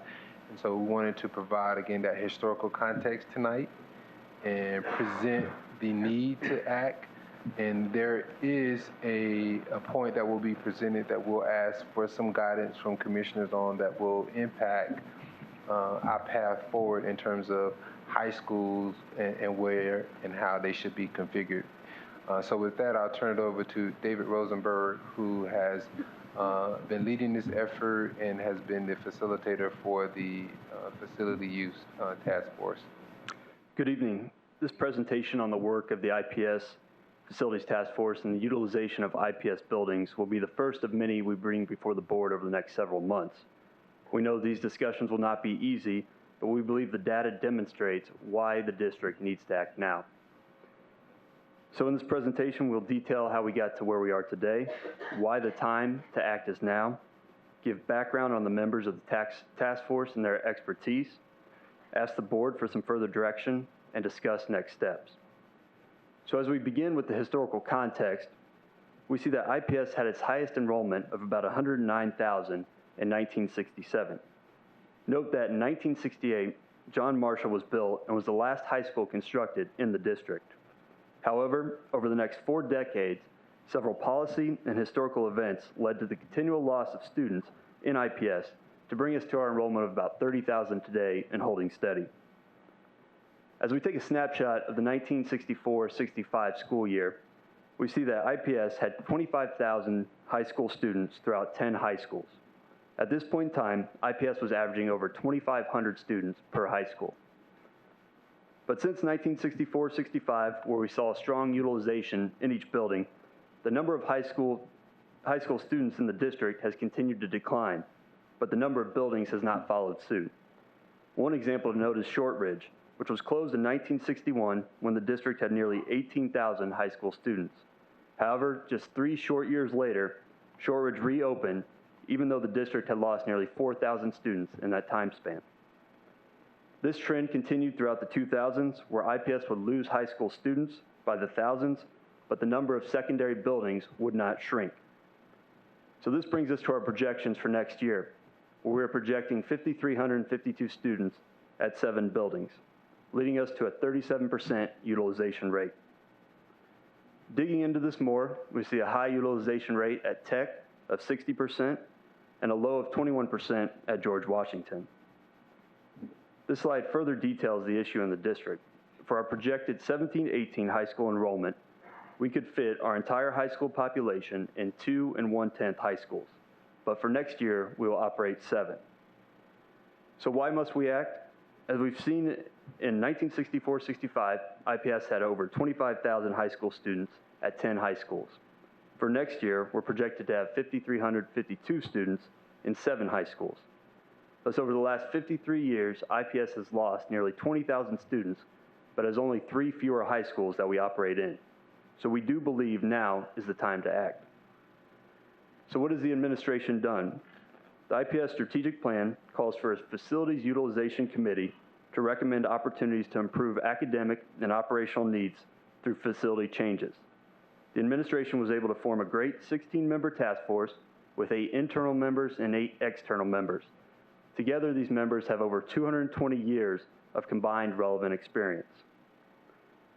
The task force utilized several guiding statements, with academics being at the forefront, but also focusing on being good stewards of taxpayer dollars and ensuring support for all areas of our city. Further, given the age and utilization rates of our buildings, there was no silver bullet. the task force had to balance several considerations when analyzing our high school facilities. So with academics being the main consideration, the task force worked closely with Dr. LeGrand and her team to detail the instructional challenges in IPS. With 7 buildings and low utilization rates at each, support and resources for teachers and students are spread thin, giving fewer academic opportunities for students and less time for teachers to grow in their profession.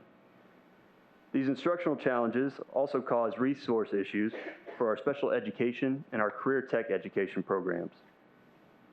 Further, there are also several challenges the task force identified on the operational front. IPS is spending over $6 million annually on just utilities and general maintenance at each of our 7 high schools. With fewer buildings, this cost would go down.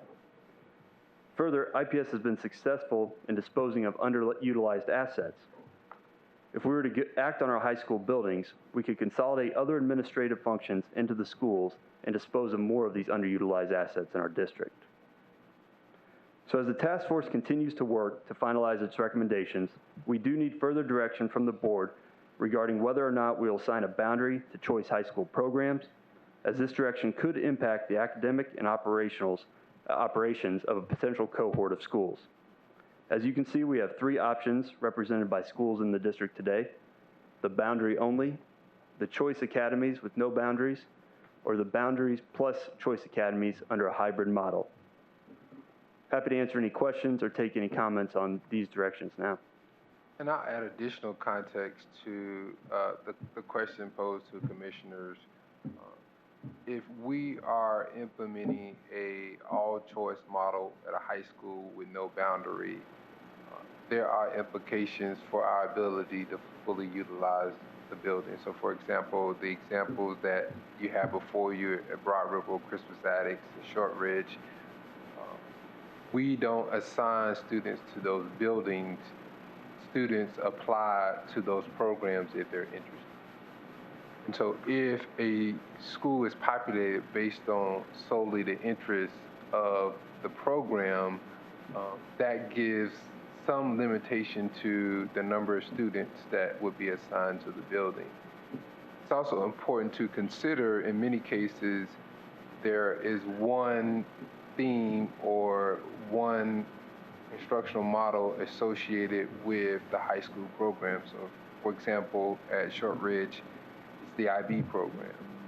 For example, at Broad Ripple is the arts, but we also have the humanities as well. And so, given the number of choices that are available to high school students and the number of instructional models or themes in a high school could have implications for the number of students that may be interested in the program and our ability to populate a high school. So if you go back to the example of we could place all of our high school students in 3 buildings, that would be assigning those students to those buildings, not necessarily students choosing from offerings that we would provide either through our magnet or choice program. So hopefully that helps. Another great example on the hybrid side is Arsenal Technical High School, which is our largest high school, which has a boundary, so students are assigned to the school based on where they live, but they also have choice programs where students across the district are given transportation to participate in. And so they're able to have both choice options that families can apply to, and they also have a boundary.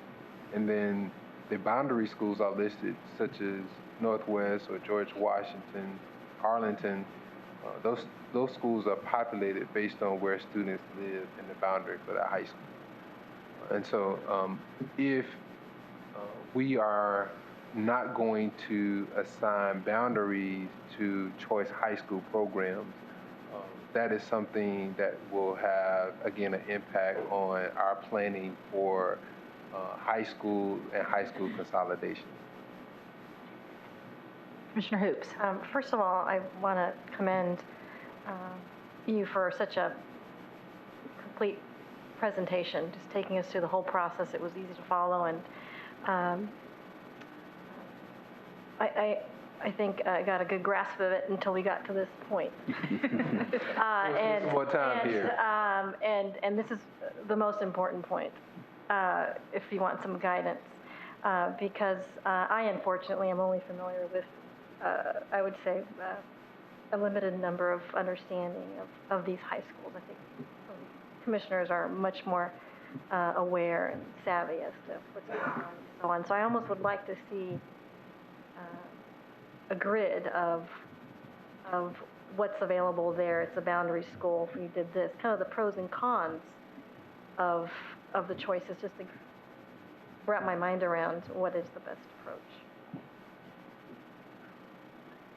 I think too, I appreciate all the work on this. This is going to be a challenging process to work ourselves through, but I think it's important for us to remember as well, while these aren't our schools, Howe and Manual are still being operated as high schools within our boundaries, and they educate IPS students in those schools. We also have Heron High School, which is a charter school, which it operates within our boundary. They're also opening another location, which will be located in our boundary, and those are not in traditional high school buildings. And then we also have Purdue Polytechnic that's going to be opening, again, not in a traditional high school building. And I think, we have to sort of remember that even though those are not our schools specifically, they're, by and large, many of our students are being educated in those schools, and I think we have to keep that in mind as well. So basically, of the traditional public high schools in Indianapolis, in IPS, we're only operating one short of what we operated in 1965. So I think, even though Howe and Manual are not our schools, they're still operating as such.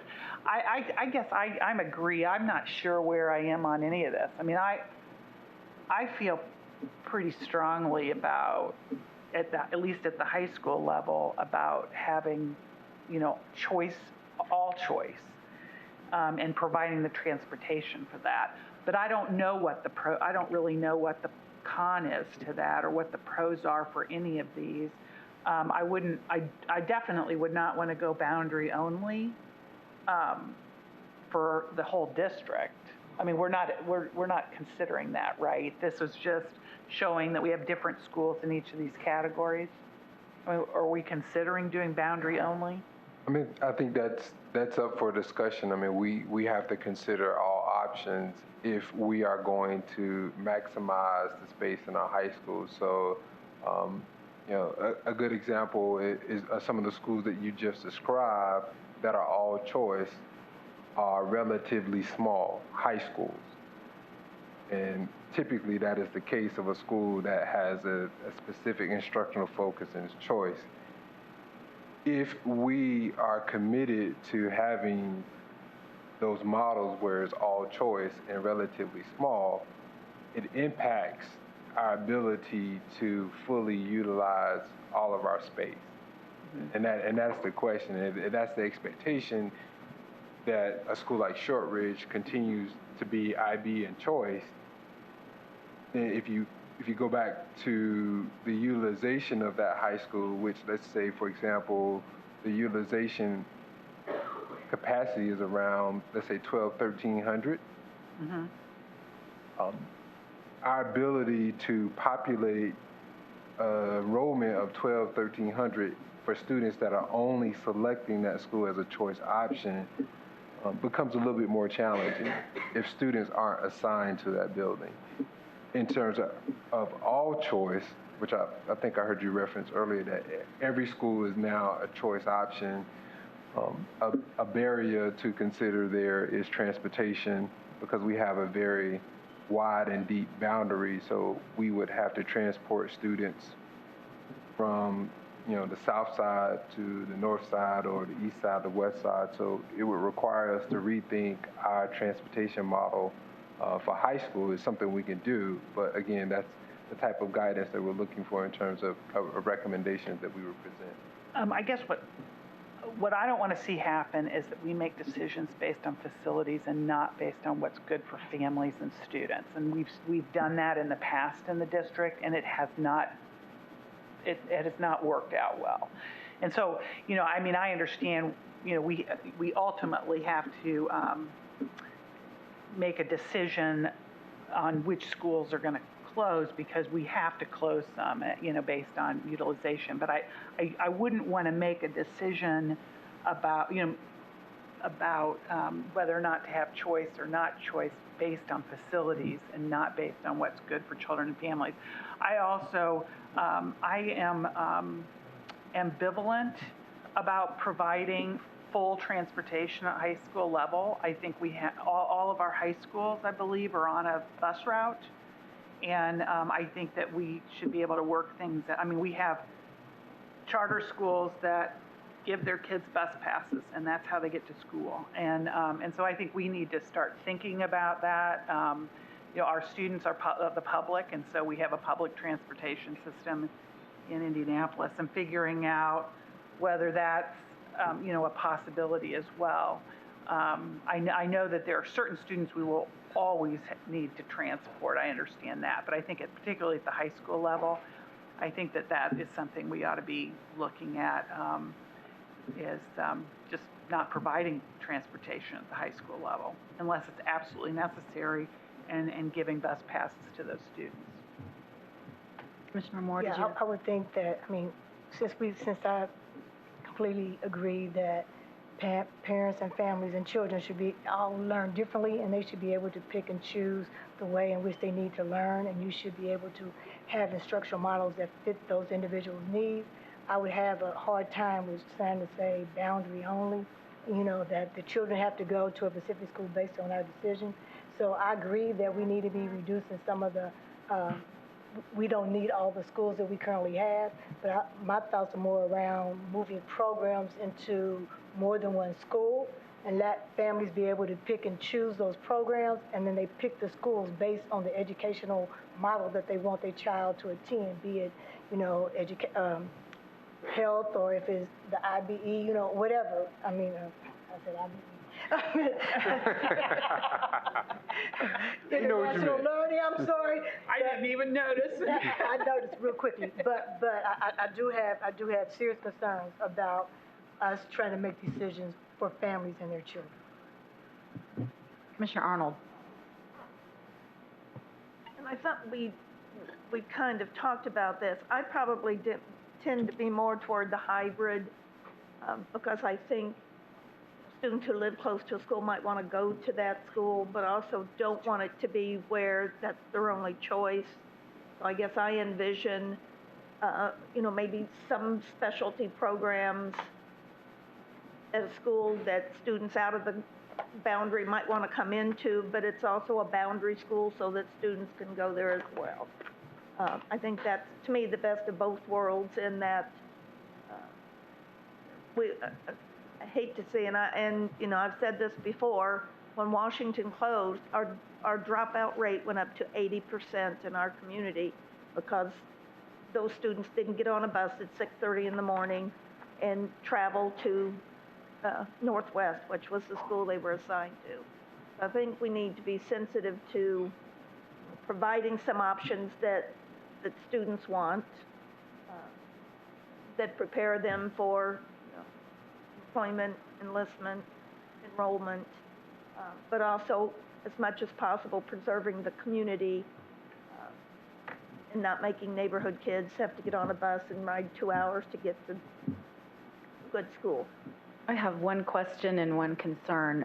The question is, other than the transportation costs, what would be the big difference between having a boundary population and a choice population, or having clusters of choice populations? I mean, it's the bodies in the building that determine the utilization. So it isn't, I wouldn't see it a matter of you just have a single choice like Shortridge. Maybe you would have multiple choices in that building to get to capacity. I understand that would increase transportation costs, but so I kind of feel like the hybrid is really,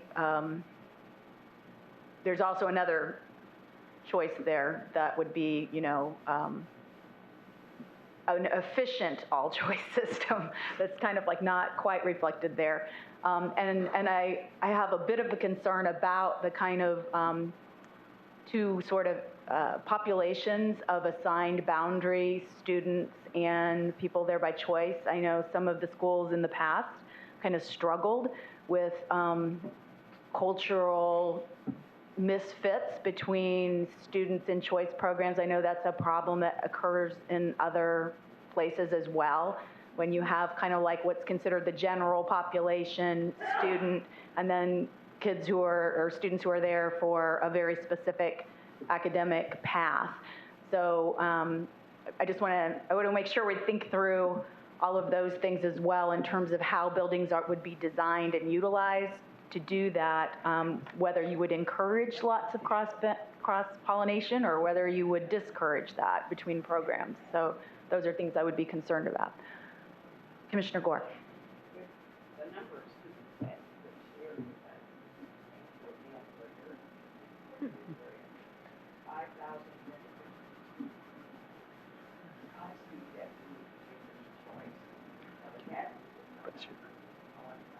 We need to give them, a choice of academies with no boundaries.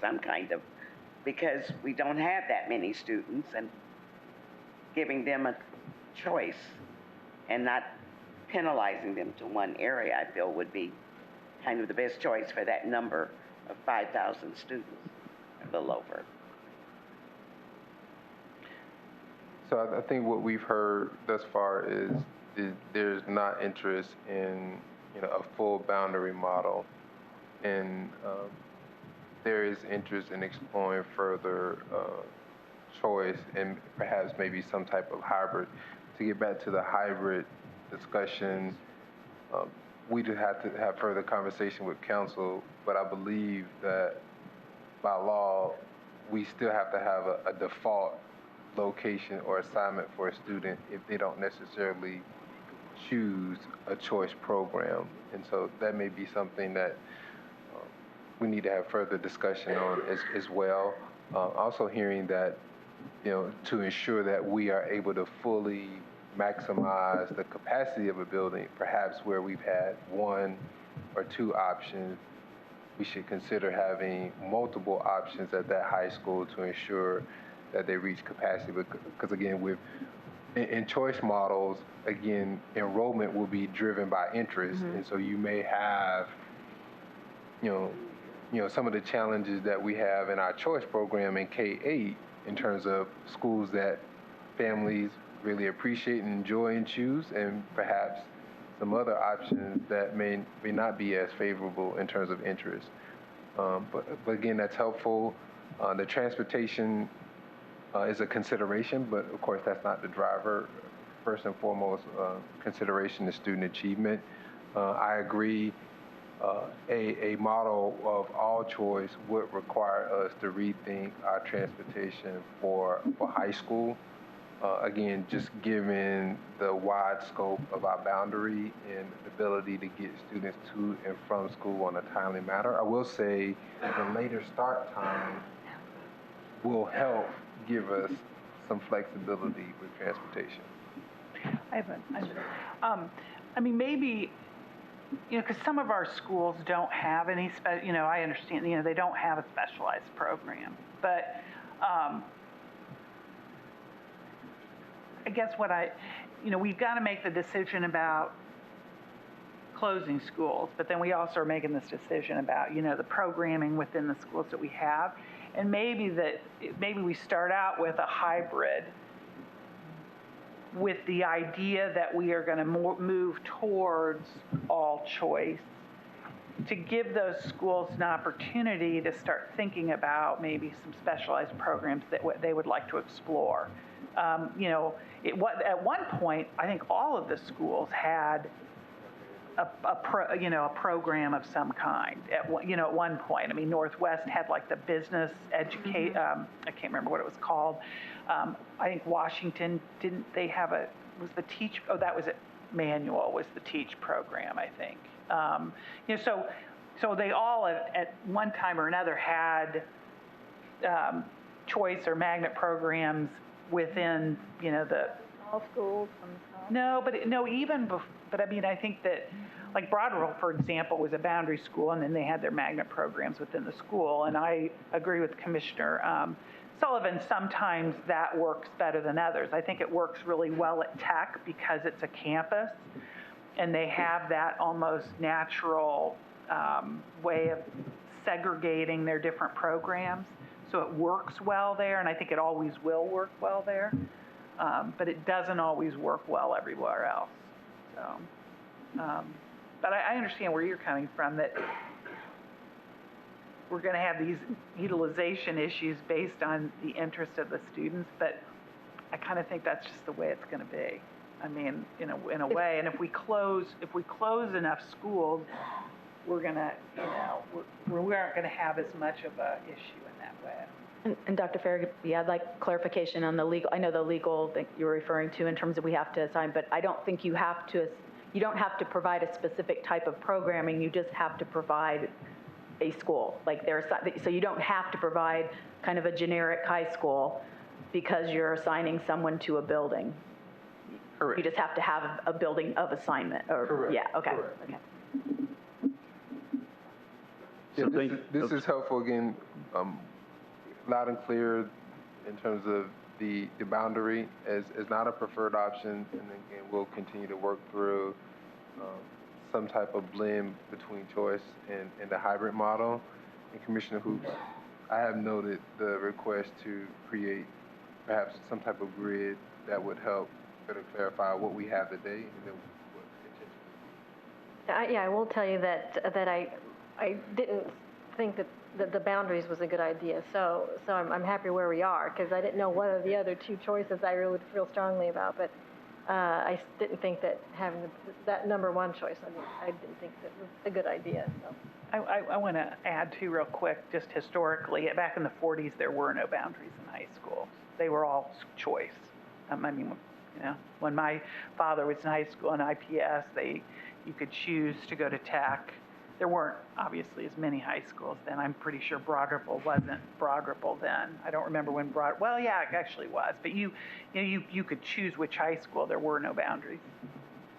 I do want to add one more thing, and I do want also to commend the process of getting here. Thank you. And working with the community. I can't imagine how much effort that's taken, and I really think it's going to be a difficult decision, but having a thorough process at minimum makes us feel that we are arriving to the decision well informed and involved the community in the process. So thank you for that.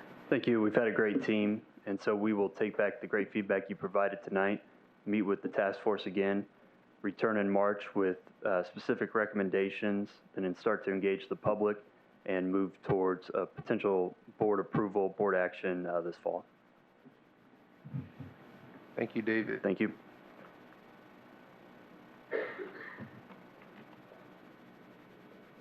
Commissioners, the next item is item 6.05, which is a follow-up to our work session this month. There are a few updates to the budget development presentation and information that has been presented. Previously, we are still working towards our March 6th work session as the public hearing for the budget proposal in hopes of commissioners approving the appropriation in our March action session. With that, I'll turn to Weston Young, Chief Financial Manager, that will provide those highlights. Good evening, Commissioners. As Dr. Furby stated, this is a review of what we had presented at the work session early in February. I want to highlight two areas that have inserted slides. One is in the student demographics area, where we have now an enrollment history, and we also want to highlight an inserted slide for a dollar per pupil history in the state funding section. I want to review the budget philosophy again, where we're aligning it with the board's core commitments in the strategic plan.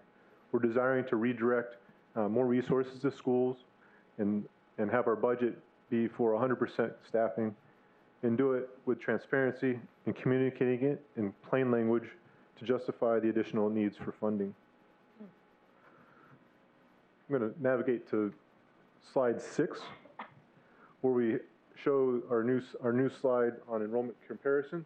I want to highlight that over the course of the last 6-7 years, enrollment had decreased, but as of school year 2014-15 and up until now in our projection for 17-18, that we have stabilized around the 31,000 and 30,000 number. We have highlighted in different colors the makeup of our schools. This is funds that are represented for the dollars that have been in the budget for schools, regardless of the academic or operational flexibility that's provided. So in green are the schools that are called turnaround schools. These were instituted in 2012 and 13 school year, where at that time Arlington, Howe, Manual, and Emma Donnan were put into takeover status. We still receive the dollars. We still fund those school buildings. We still give them transportation dollars, and so that's why they're represented in the number. Beginning in 15 and 16 school year, we started funding and distributing dollars to innovation schools, and those have been represented. You'll see that in the projection for 17-18, that we have a total of about 30,700 students represented, which shows a slight decrease from this current school year. Then want to forward towards slide 12, which will highlight the dollar per pupil. Let's see. Yeah. 1210. Where we had highlighted the state budget in total dollars, and then during our work session, I'd referenced the drop in per pupil spending. This chart shows that decrease from the school year 2010-11. Over the course of that time, $396 per student has been the decrease. The reduction since 2013-14, when Dr. Farabee and the new administration came on board, where we've highlighted before the reduction in central office. We've highlighted teacher raises that after 5 years of freezes, we have invested in our teaching force. And then also, as Dave has highlighted, and also we've acted on a sale of a building. There's underutilized buildings that we're taking action on. And after tonight's action, we've now around $16 million in the last 2 years that we've received from these types of sales. Also, then want to forward to slide 18.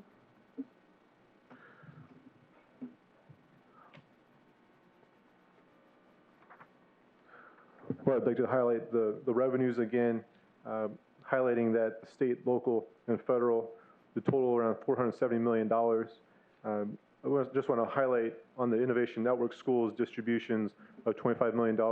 As innovation agreements come forward and are acted upon, I'll be adjusting those numbers in the presentation. So with Edison acted upon tonight, those are additional dollars that would move from teachers and resources out of the general fund. Those would be flowing just as direct payments to the school to then have that operational flexibility.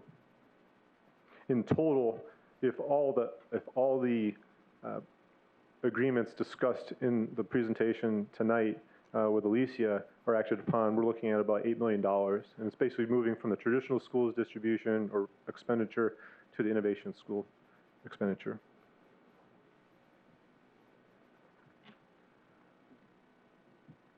On slide 21, I'd like to highlight again, this is the expenditure side of the ledger, where we have an operating budget right now of $492 million.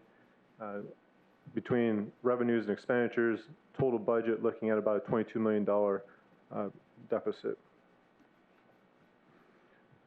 And then on slide 25 and 26, highlighting where that deficit exists. The attribution to that, 18 million of the deficit being from the general fund, and then our local tax funds, capital projects, transportation funds, being another 12 million, totaling the 31 million. in gap, but then our debt fund expecting some excess revenues over the course of the year, totaling the gap of $22 million. Then on the next slide, we then review where our budgets, where our projected cash balances at the end of this school year expect to be, utilizing those budget gaps noted on the previous page, projecting our ending balances as of the end of next school year. As Dr. Fairby highlighted, we're preparing for the public hearing at the work session in March, where we'll be seeking approval and authorization to spend at specific appropriation levels for the funds highlighted today. At this time, have any questions? Mr. Bentley. They've already run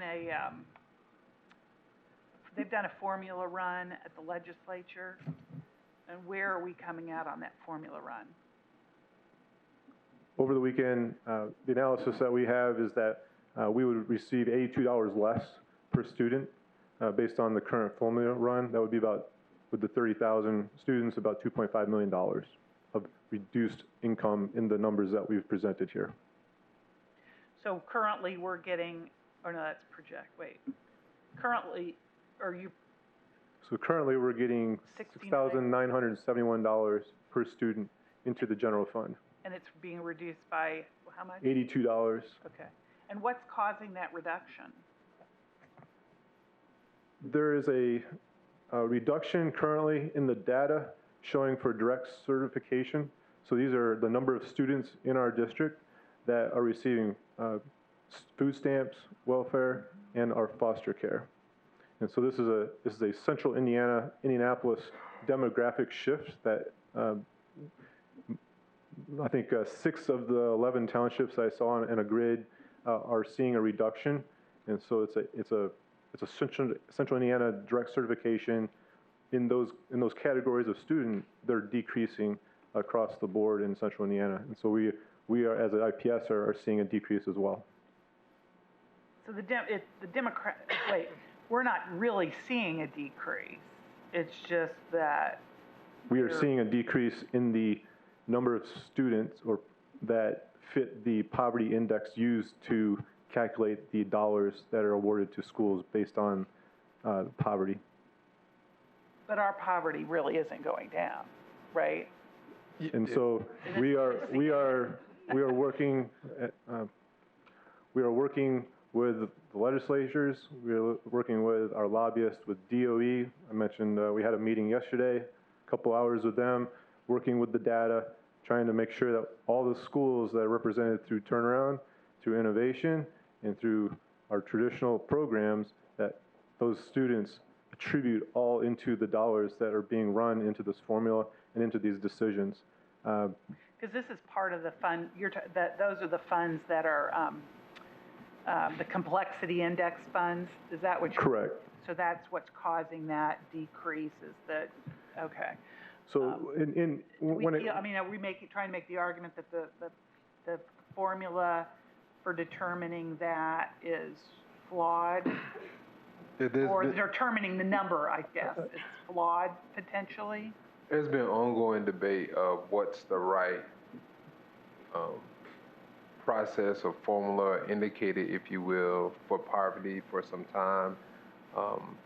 Previously it was free and reduced lunch. There was concern about fraud and the monitoring on free and reduced lunch applications. I think there's similar concerns with the current indicator in terms of family receiving services. So I think that continues to be an ongoing conversation. I think the first run of the formula is always a strong talking point and consideration for legislators as they think about where school districts are and the impact on corporations. I will say the foundation that everybody receives actually increase. Where we see the challenge is with the changes in the complexity index. And to Weston's point, we see that across the state for a number of different reasons. So we are having conversations with legislators to ensure that they understand that we don't see the needs of students that are impacted by poverty changing significantly in the future, nor have we seen any changes recently. It's also important to note that gaps that we have in funding for special education and supporting English language learners continues to be a concern in areas where we did see in the first run an increase. And so we continue to advocate there as well, because we have over a $20 million gap in terms of what our English language learners and special education needs are and the funding that we receive. And there are other areas where there's potential to gain additional dollars as well. So we hope to close that $2 million gap, but also come out on the positive side once our legislators determine what the final formula will be for school corporations across the state. You know, one of the, I think, frustrations was when they dropped that second level of complexity. I mean, has there been any discussion about adding a weight for concentrated poverty? Because I know there's been a lot of research nationally about concentrated poverty, which is what we have in IPS, versus maybe some other districts that might have a smaller level or lower level of poverty. They just don't have concentrated poverty like we do. Has there been any conversations about adding some kind of weight to the formula for districts like IPS and East Chicago and Gary and some other districts that have concentrated levels of poverty because of the added challenges? Yes, there have been those conversations, and across our state, there's also been a discussion of rural poverty versus urban poverty, and the different needs there. And I think our legislators are continuing to try to work through what they believe is the best way to fund schools, and we'll continue to work our advocacy over the next couple weeks, and we anticipate, again, that we'll be able to close this gap and come out favorably. Again, I am very enthusiastic about the English language learner and special education increase, and there is some conversations that number could increase, because that helps us close a huge gap that we have, and again could help us overall in our finances.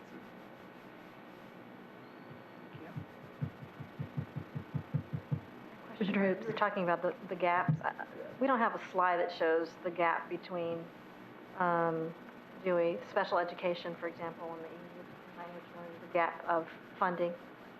You just mentioned the numbers off. We have, we can incorporate that into, yes. Yeah, so we know the buckets. I think, too, if we could just keep getting these updates on what's going on with the legislature as far as funding, too, just ongoing updates of that. I had one more question, too, about the budget that doesn't have anything to do with funding. Can I ask it real quick? Or you can ask it. We have several more items yet to present. I know we've got some very tired staff members. I know, I'm tired too, and cranky and hangry and all that. So on slide 25, the debt fund that's reducing our deficit by $9,500,000. Is that because of the refinancing that you've been doing on some of that debt that's causing that decrease, or that decrease, or whatever you want to call it? There was a decrease in the planned expenditure. Therefore, when we set the expenditures for debt, it's based upon the amortization schedule, and it did decrease the required amount of expenditure because of the refinance. The debt fund in itself has like the slide that I presented and we discussed where there's the big drop. Okay. They're basically requiring us to utilize all the cash that we have on our books to make the next debt payment, and the commitment that DLGF has is we got to pay our debt, and they're going to basically, instead of having a $40 million balance, we're going to actually have maybe more at $8 to $9 million balance going forward in our debt funds to prepare for the payments on these debts that come, the money is received about 5 days before the payment is due. And so instead of having 6 months worth of cash on hand, we're going to have 5-6 days of cash we're going to have 5 or 6 days of the dollars available for the payment that's due. But does that not impact our rating, our bond rating when they do that at all? It doesn't? No. Okay.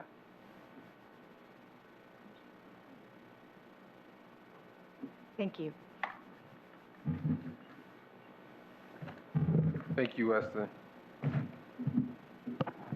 The next item for superintendent reports is 6.06.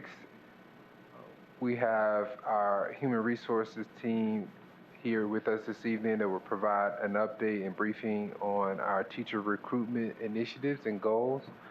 Leading this presentation is Taylor Brown, our Director of Talent Strategy, and Mindy Schlegel, Human Resources Officer.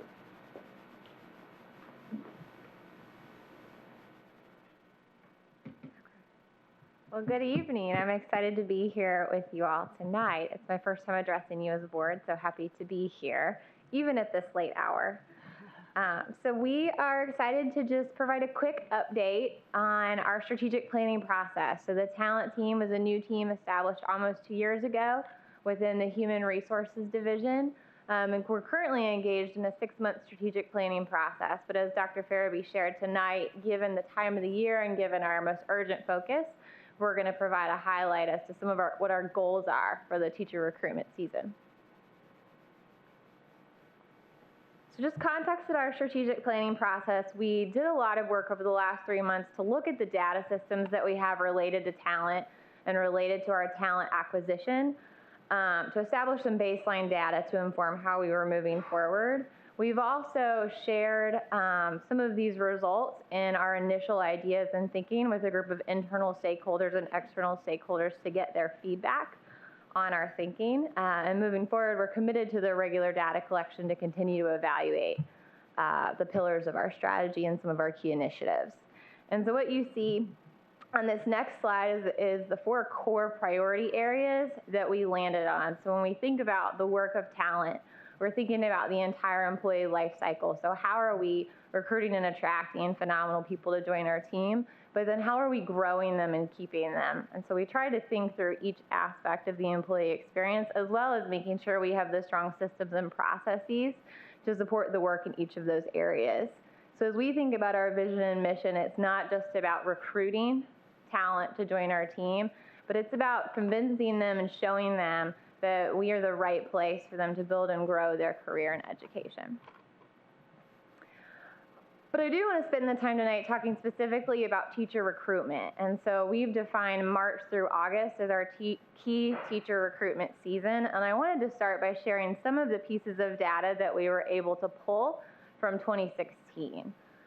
So as I shared, we're in the middle of a strategic planning process, and this is actually the first time we've looked at data in this way. I also want to share that we're using 2016 as a baseline, both because it's the first time we've pulled data in this way, but also because we switched application systems and we lost some historical data for previous years as well. So we're using 2016 as a baseline to inform our plans and goals for 2017. As you'll see here, 30% of the applications we received last year between March and August were from candidates of color. 20% of our new teacher hires were teachers of color. We've also highlighted the conversion rate of student teachers to new hires and conversion rate of folks who received a letter of intent to new hire. What a letter of intent is we tried to advance the timeline on which our principals were able to identify candidates that they thought could be a strong fit for the district and a strong fit for their schools. So if they identified a candidate that they thought could be great for our team, but they didn't yet have the ability to offer them a job, we offered folks letter of intent that just communicated our interest in them and wanting to keep them engaged throughout the hiring process. So at the point where we had a vacancy we were able to offer, we were hoping those candidates would be ready and willing to move into those roles. As you'll see here, the conversion rate wasn't as high as we hoped that it would be, and so we've thought really critically about what that means for that strategy moving forward. Similarly with student teachers, we would think that student teachers are folks that we're preparing in the context of our building. They could be a strong talent pipeline, and historically we have not seen that to be true. The other data that I wanted to highlight that I'm calling application drivers, this is how our applicants self-identified that they learned about the opportunity that they applied for. So this is in the application process. We're asking folks how they heard about the role and what brought them to apply. And these are our key results. And I think it's significant to highlight because last year in the talent acquisition strategy, we increased our investment in attending recruitment events and cast a broader net and did more traveling outside of the state. What our applicants are telling us is that did not yet translate to a higher number of applicants. So we're thinking about how do we continue to think critically about the events that we're attending to see a yield over time, but also how are we investing in our online presence given the number of folks that are navigating to us online, and based on the market research, about 70% of candidates and teacher candidates are finding their jobs online. So we're thinking about that too. So as we analyze this baseline data, we came up with 4 key priority areas for our 2017 teacher recruitment season, and they're just outlined here on this slide. So using data to inform our decision making and real time to pull weekly and monthly data reports to modify our strategy over time. We're also thinking about increasing our online presence, and so we've leveraged some paid social media ads. We're doing Facebook ads. We've worked a lot to increase our search engine optimization even online to make sure when someone is Google searching teacher leadership in Indianapolis or teacher leader Indianapolis, we are coming up and promoting some of the opportunity culture positions that we're providing to teachers. We're also thinking a lot about expanding engagement opportunities, and what we mean here is historically some of the first times we're meeting with candidates are at interview days, whether that's on a college campus or an interview day that we're hosting. We're finding that those interview days in March and April are just too late, and a lot of our strongest candidates are identifying where they want to work prior to March and April. So we started this strategy back in late November, early December, and my team and I have been visiting college and university campuses and engaging with students. We're growing that strategy over time. We hope to be on campus once a quarter to build stronger relationships with the schools of education and the students to get them to consider joining our team sooner in their decision-making process. And then the last piece is that we're differentiating both our marketing materials and the application materials themselves to improve the candidate experience and to reach a targeted group of candidates. As we think about all of these things, we're increasing about diversifying and increasing the diversity of the applications that we receive, but also increasing the diversity of our new hires. So I wanted to highlight a couple of things that we're thinking about as we head into the next year. The first is really think critically about the gap in the diversity of our applicants and our new teacher hires. We don't feel like we have all the information we need to understand why there's a gap in those numbers. And so we're going to collect data throughout this season and continue to get feedback from principals on the candidates they're interviewing to think about how we can ensure that if we are diversifying our applicant pool and increasing the diversity there, we're also closing the gap between the diversity of our applicants and the diversity of our new hires. Within our schools of education, we're targeting student organizations that are more diverse than the campuses as a whole. So a couple examples that I wanted to share recently in the last month. There's an organization at Purdue University called SEED, Students in Education Enhancing Diversity, that we went and spoke with directly. There's an organization at IU Bloomington called Unite Urban Needs in Teacher Education. Those are organizations within the School of Ed where the student participants are more diverse than the schools of ed themselves. So we're trying to be very focused in how we are reaching students and sharing opportunities in the district. We're going to continue participating in hiring events at a select number of historically Black colleges and universities, as well as Hispanic serving institutions. We are evaluating those universities based on our initial outreach and opportunities to engage with candidates around and prior to those hiring events so we can see a higher return on investment there. And the last thing we're going to do is monitor real time how our applicants of color are finding us. So that question I mentioned earlier that was an application driver, how are people learning about opportunities in the district? We're going to make sure we're considering that information to determine how candidates of color are finding us and increase investments in those areas. And then this slide just provides a snapshot of the baseline data points that we shared at the beginning of the presentation and how we're moving forward in this 2017 season. looking at increasing the diversity of applicants and diversity of new hires while also closing the gap between the two. We've built a robust strategy for engaging with folks that are receiving letters of intent, and we're thinking critically about improving our student-teacher program and engagement with those folks. And then we're also committed to collecting baseline data about the percent of teachers that are hired prior to May 1st, and the average length of time a position is posted. And that's based on market research about the effectiveness and long-term retention of teachers who are accepting jobs earlier in the hiring season. I'm happy to respond to questions. Thank you, Taylor. Thank you. I find this topic very important and fascinating, but in the interest of time, I will continue talking. It's not just a general question. But. Commissioner Bentley. No, well, this is a general, maybe Dr. Farabee question, because I know this is focused, I know, on teacher recruitment, but I was just wondering how our school leader principal recruitment, what's the planning with that, and how does that differ from this? And who's in charge of that? Other position groups are a priority as well, and our human resource team and talent team also has a focus on those areas. However, with our teacher population, it is one that has the least diversity in comparison to other areas, so it's been a priority for us, but we're happy to come back in future months to provide an update on other employee groups as well. Okay. Commissioner Hoops, did you actually have it? No, I didn't. I just said I didn't mean to discourage you. So we'll have wonderful questions for you at a future meeting that is earlier in the evening. Great. All right. Thank you. Thank you, Taylor. Appreciate it. The last item is 6.07, which Commissioners appreciate is a brief update. We wanted to advise the Board of Commissioners that the district is pursuing a grant opportunity in the spirit of socioeconomic diversity, which we have discussed previously as a priority. And this is an opportunity for the district to receive additional support and resources in the efforts of increasing socioeconomic diversity. In your materials, there is a memorandum that describes the grant and the application. And again, we look forward to getting favorable responses to the application, and again, an opportunity to diversify our schools.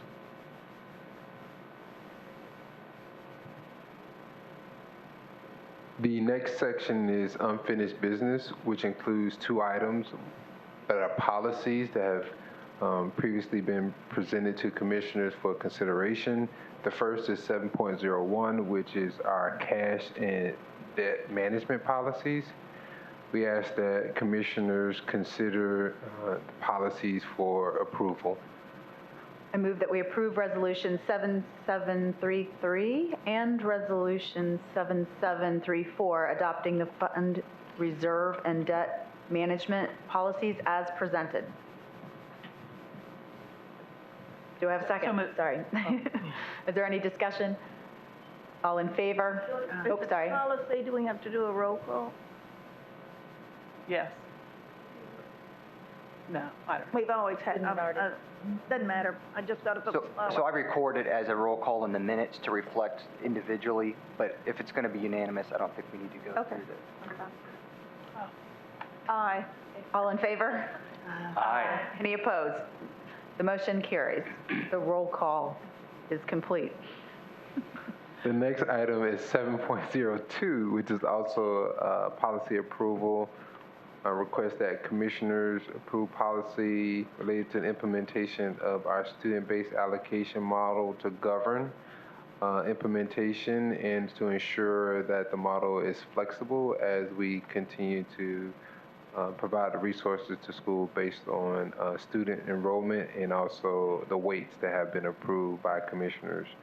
we ask commissioners approve the resolutions as presented. Do I have a motion to approve Resolution 7735, adopting the student-based budgeting policy as presented? So moved. Second. Any discussion? All in favor? Aye. Any opposed? Motion carries. At this time, if any commissioner would like to make closing comments, they will do so at great peril. Anyone? Okay. No, I think we're good. Dr. Farabee. That applies to you as well, no? I'll be really brief. counting. I'd be remiss if I did not lift up the efforts of our team members that continue to do an amazing job. You had an opportunity tonight to hear from Jessica Feeser. Her leadership in the entire newcomer program is phenomenal, and I just wanted to give kudos to Jessica and her leadership in ensuring that not only we're offering the best for our immigrant students and families, but also just the level of partnership that we have to bring in that additional advocacy to help families understand their rights, but also to ensure that they have access to those services. And then again, recognitions to Ben Carter tonight. Just cannot say enough about his ability to elevate our career and technical education program, which directly support our mission in ensuring students are either enlisted, enrolled, employed when they leave us. So again, just kudos to those staff members for this effort. That is it from me. Our next regular meeting will be our work session on March 6th at Crispus Attucks High School at 6 p.m. Having completed all items on the agenda, the meeting stands adjourned. Thank you very much. You ever have that many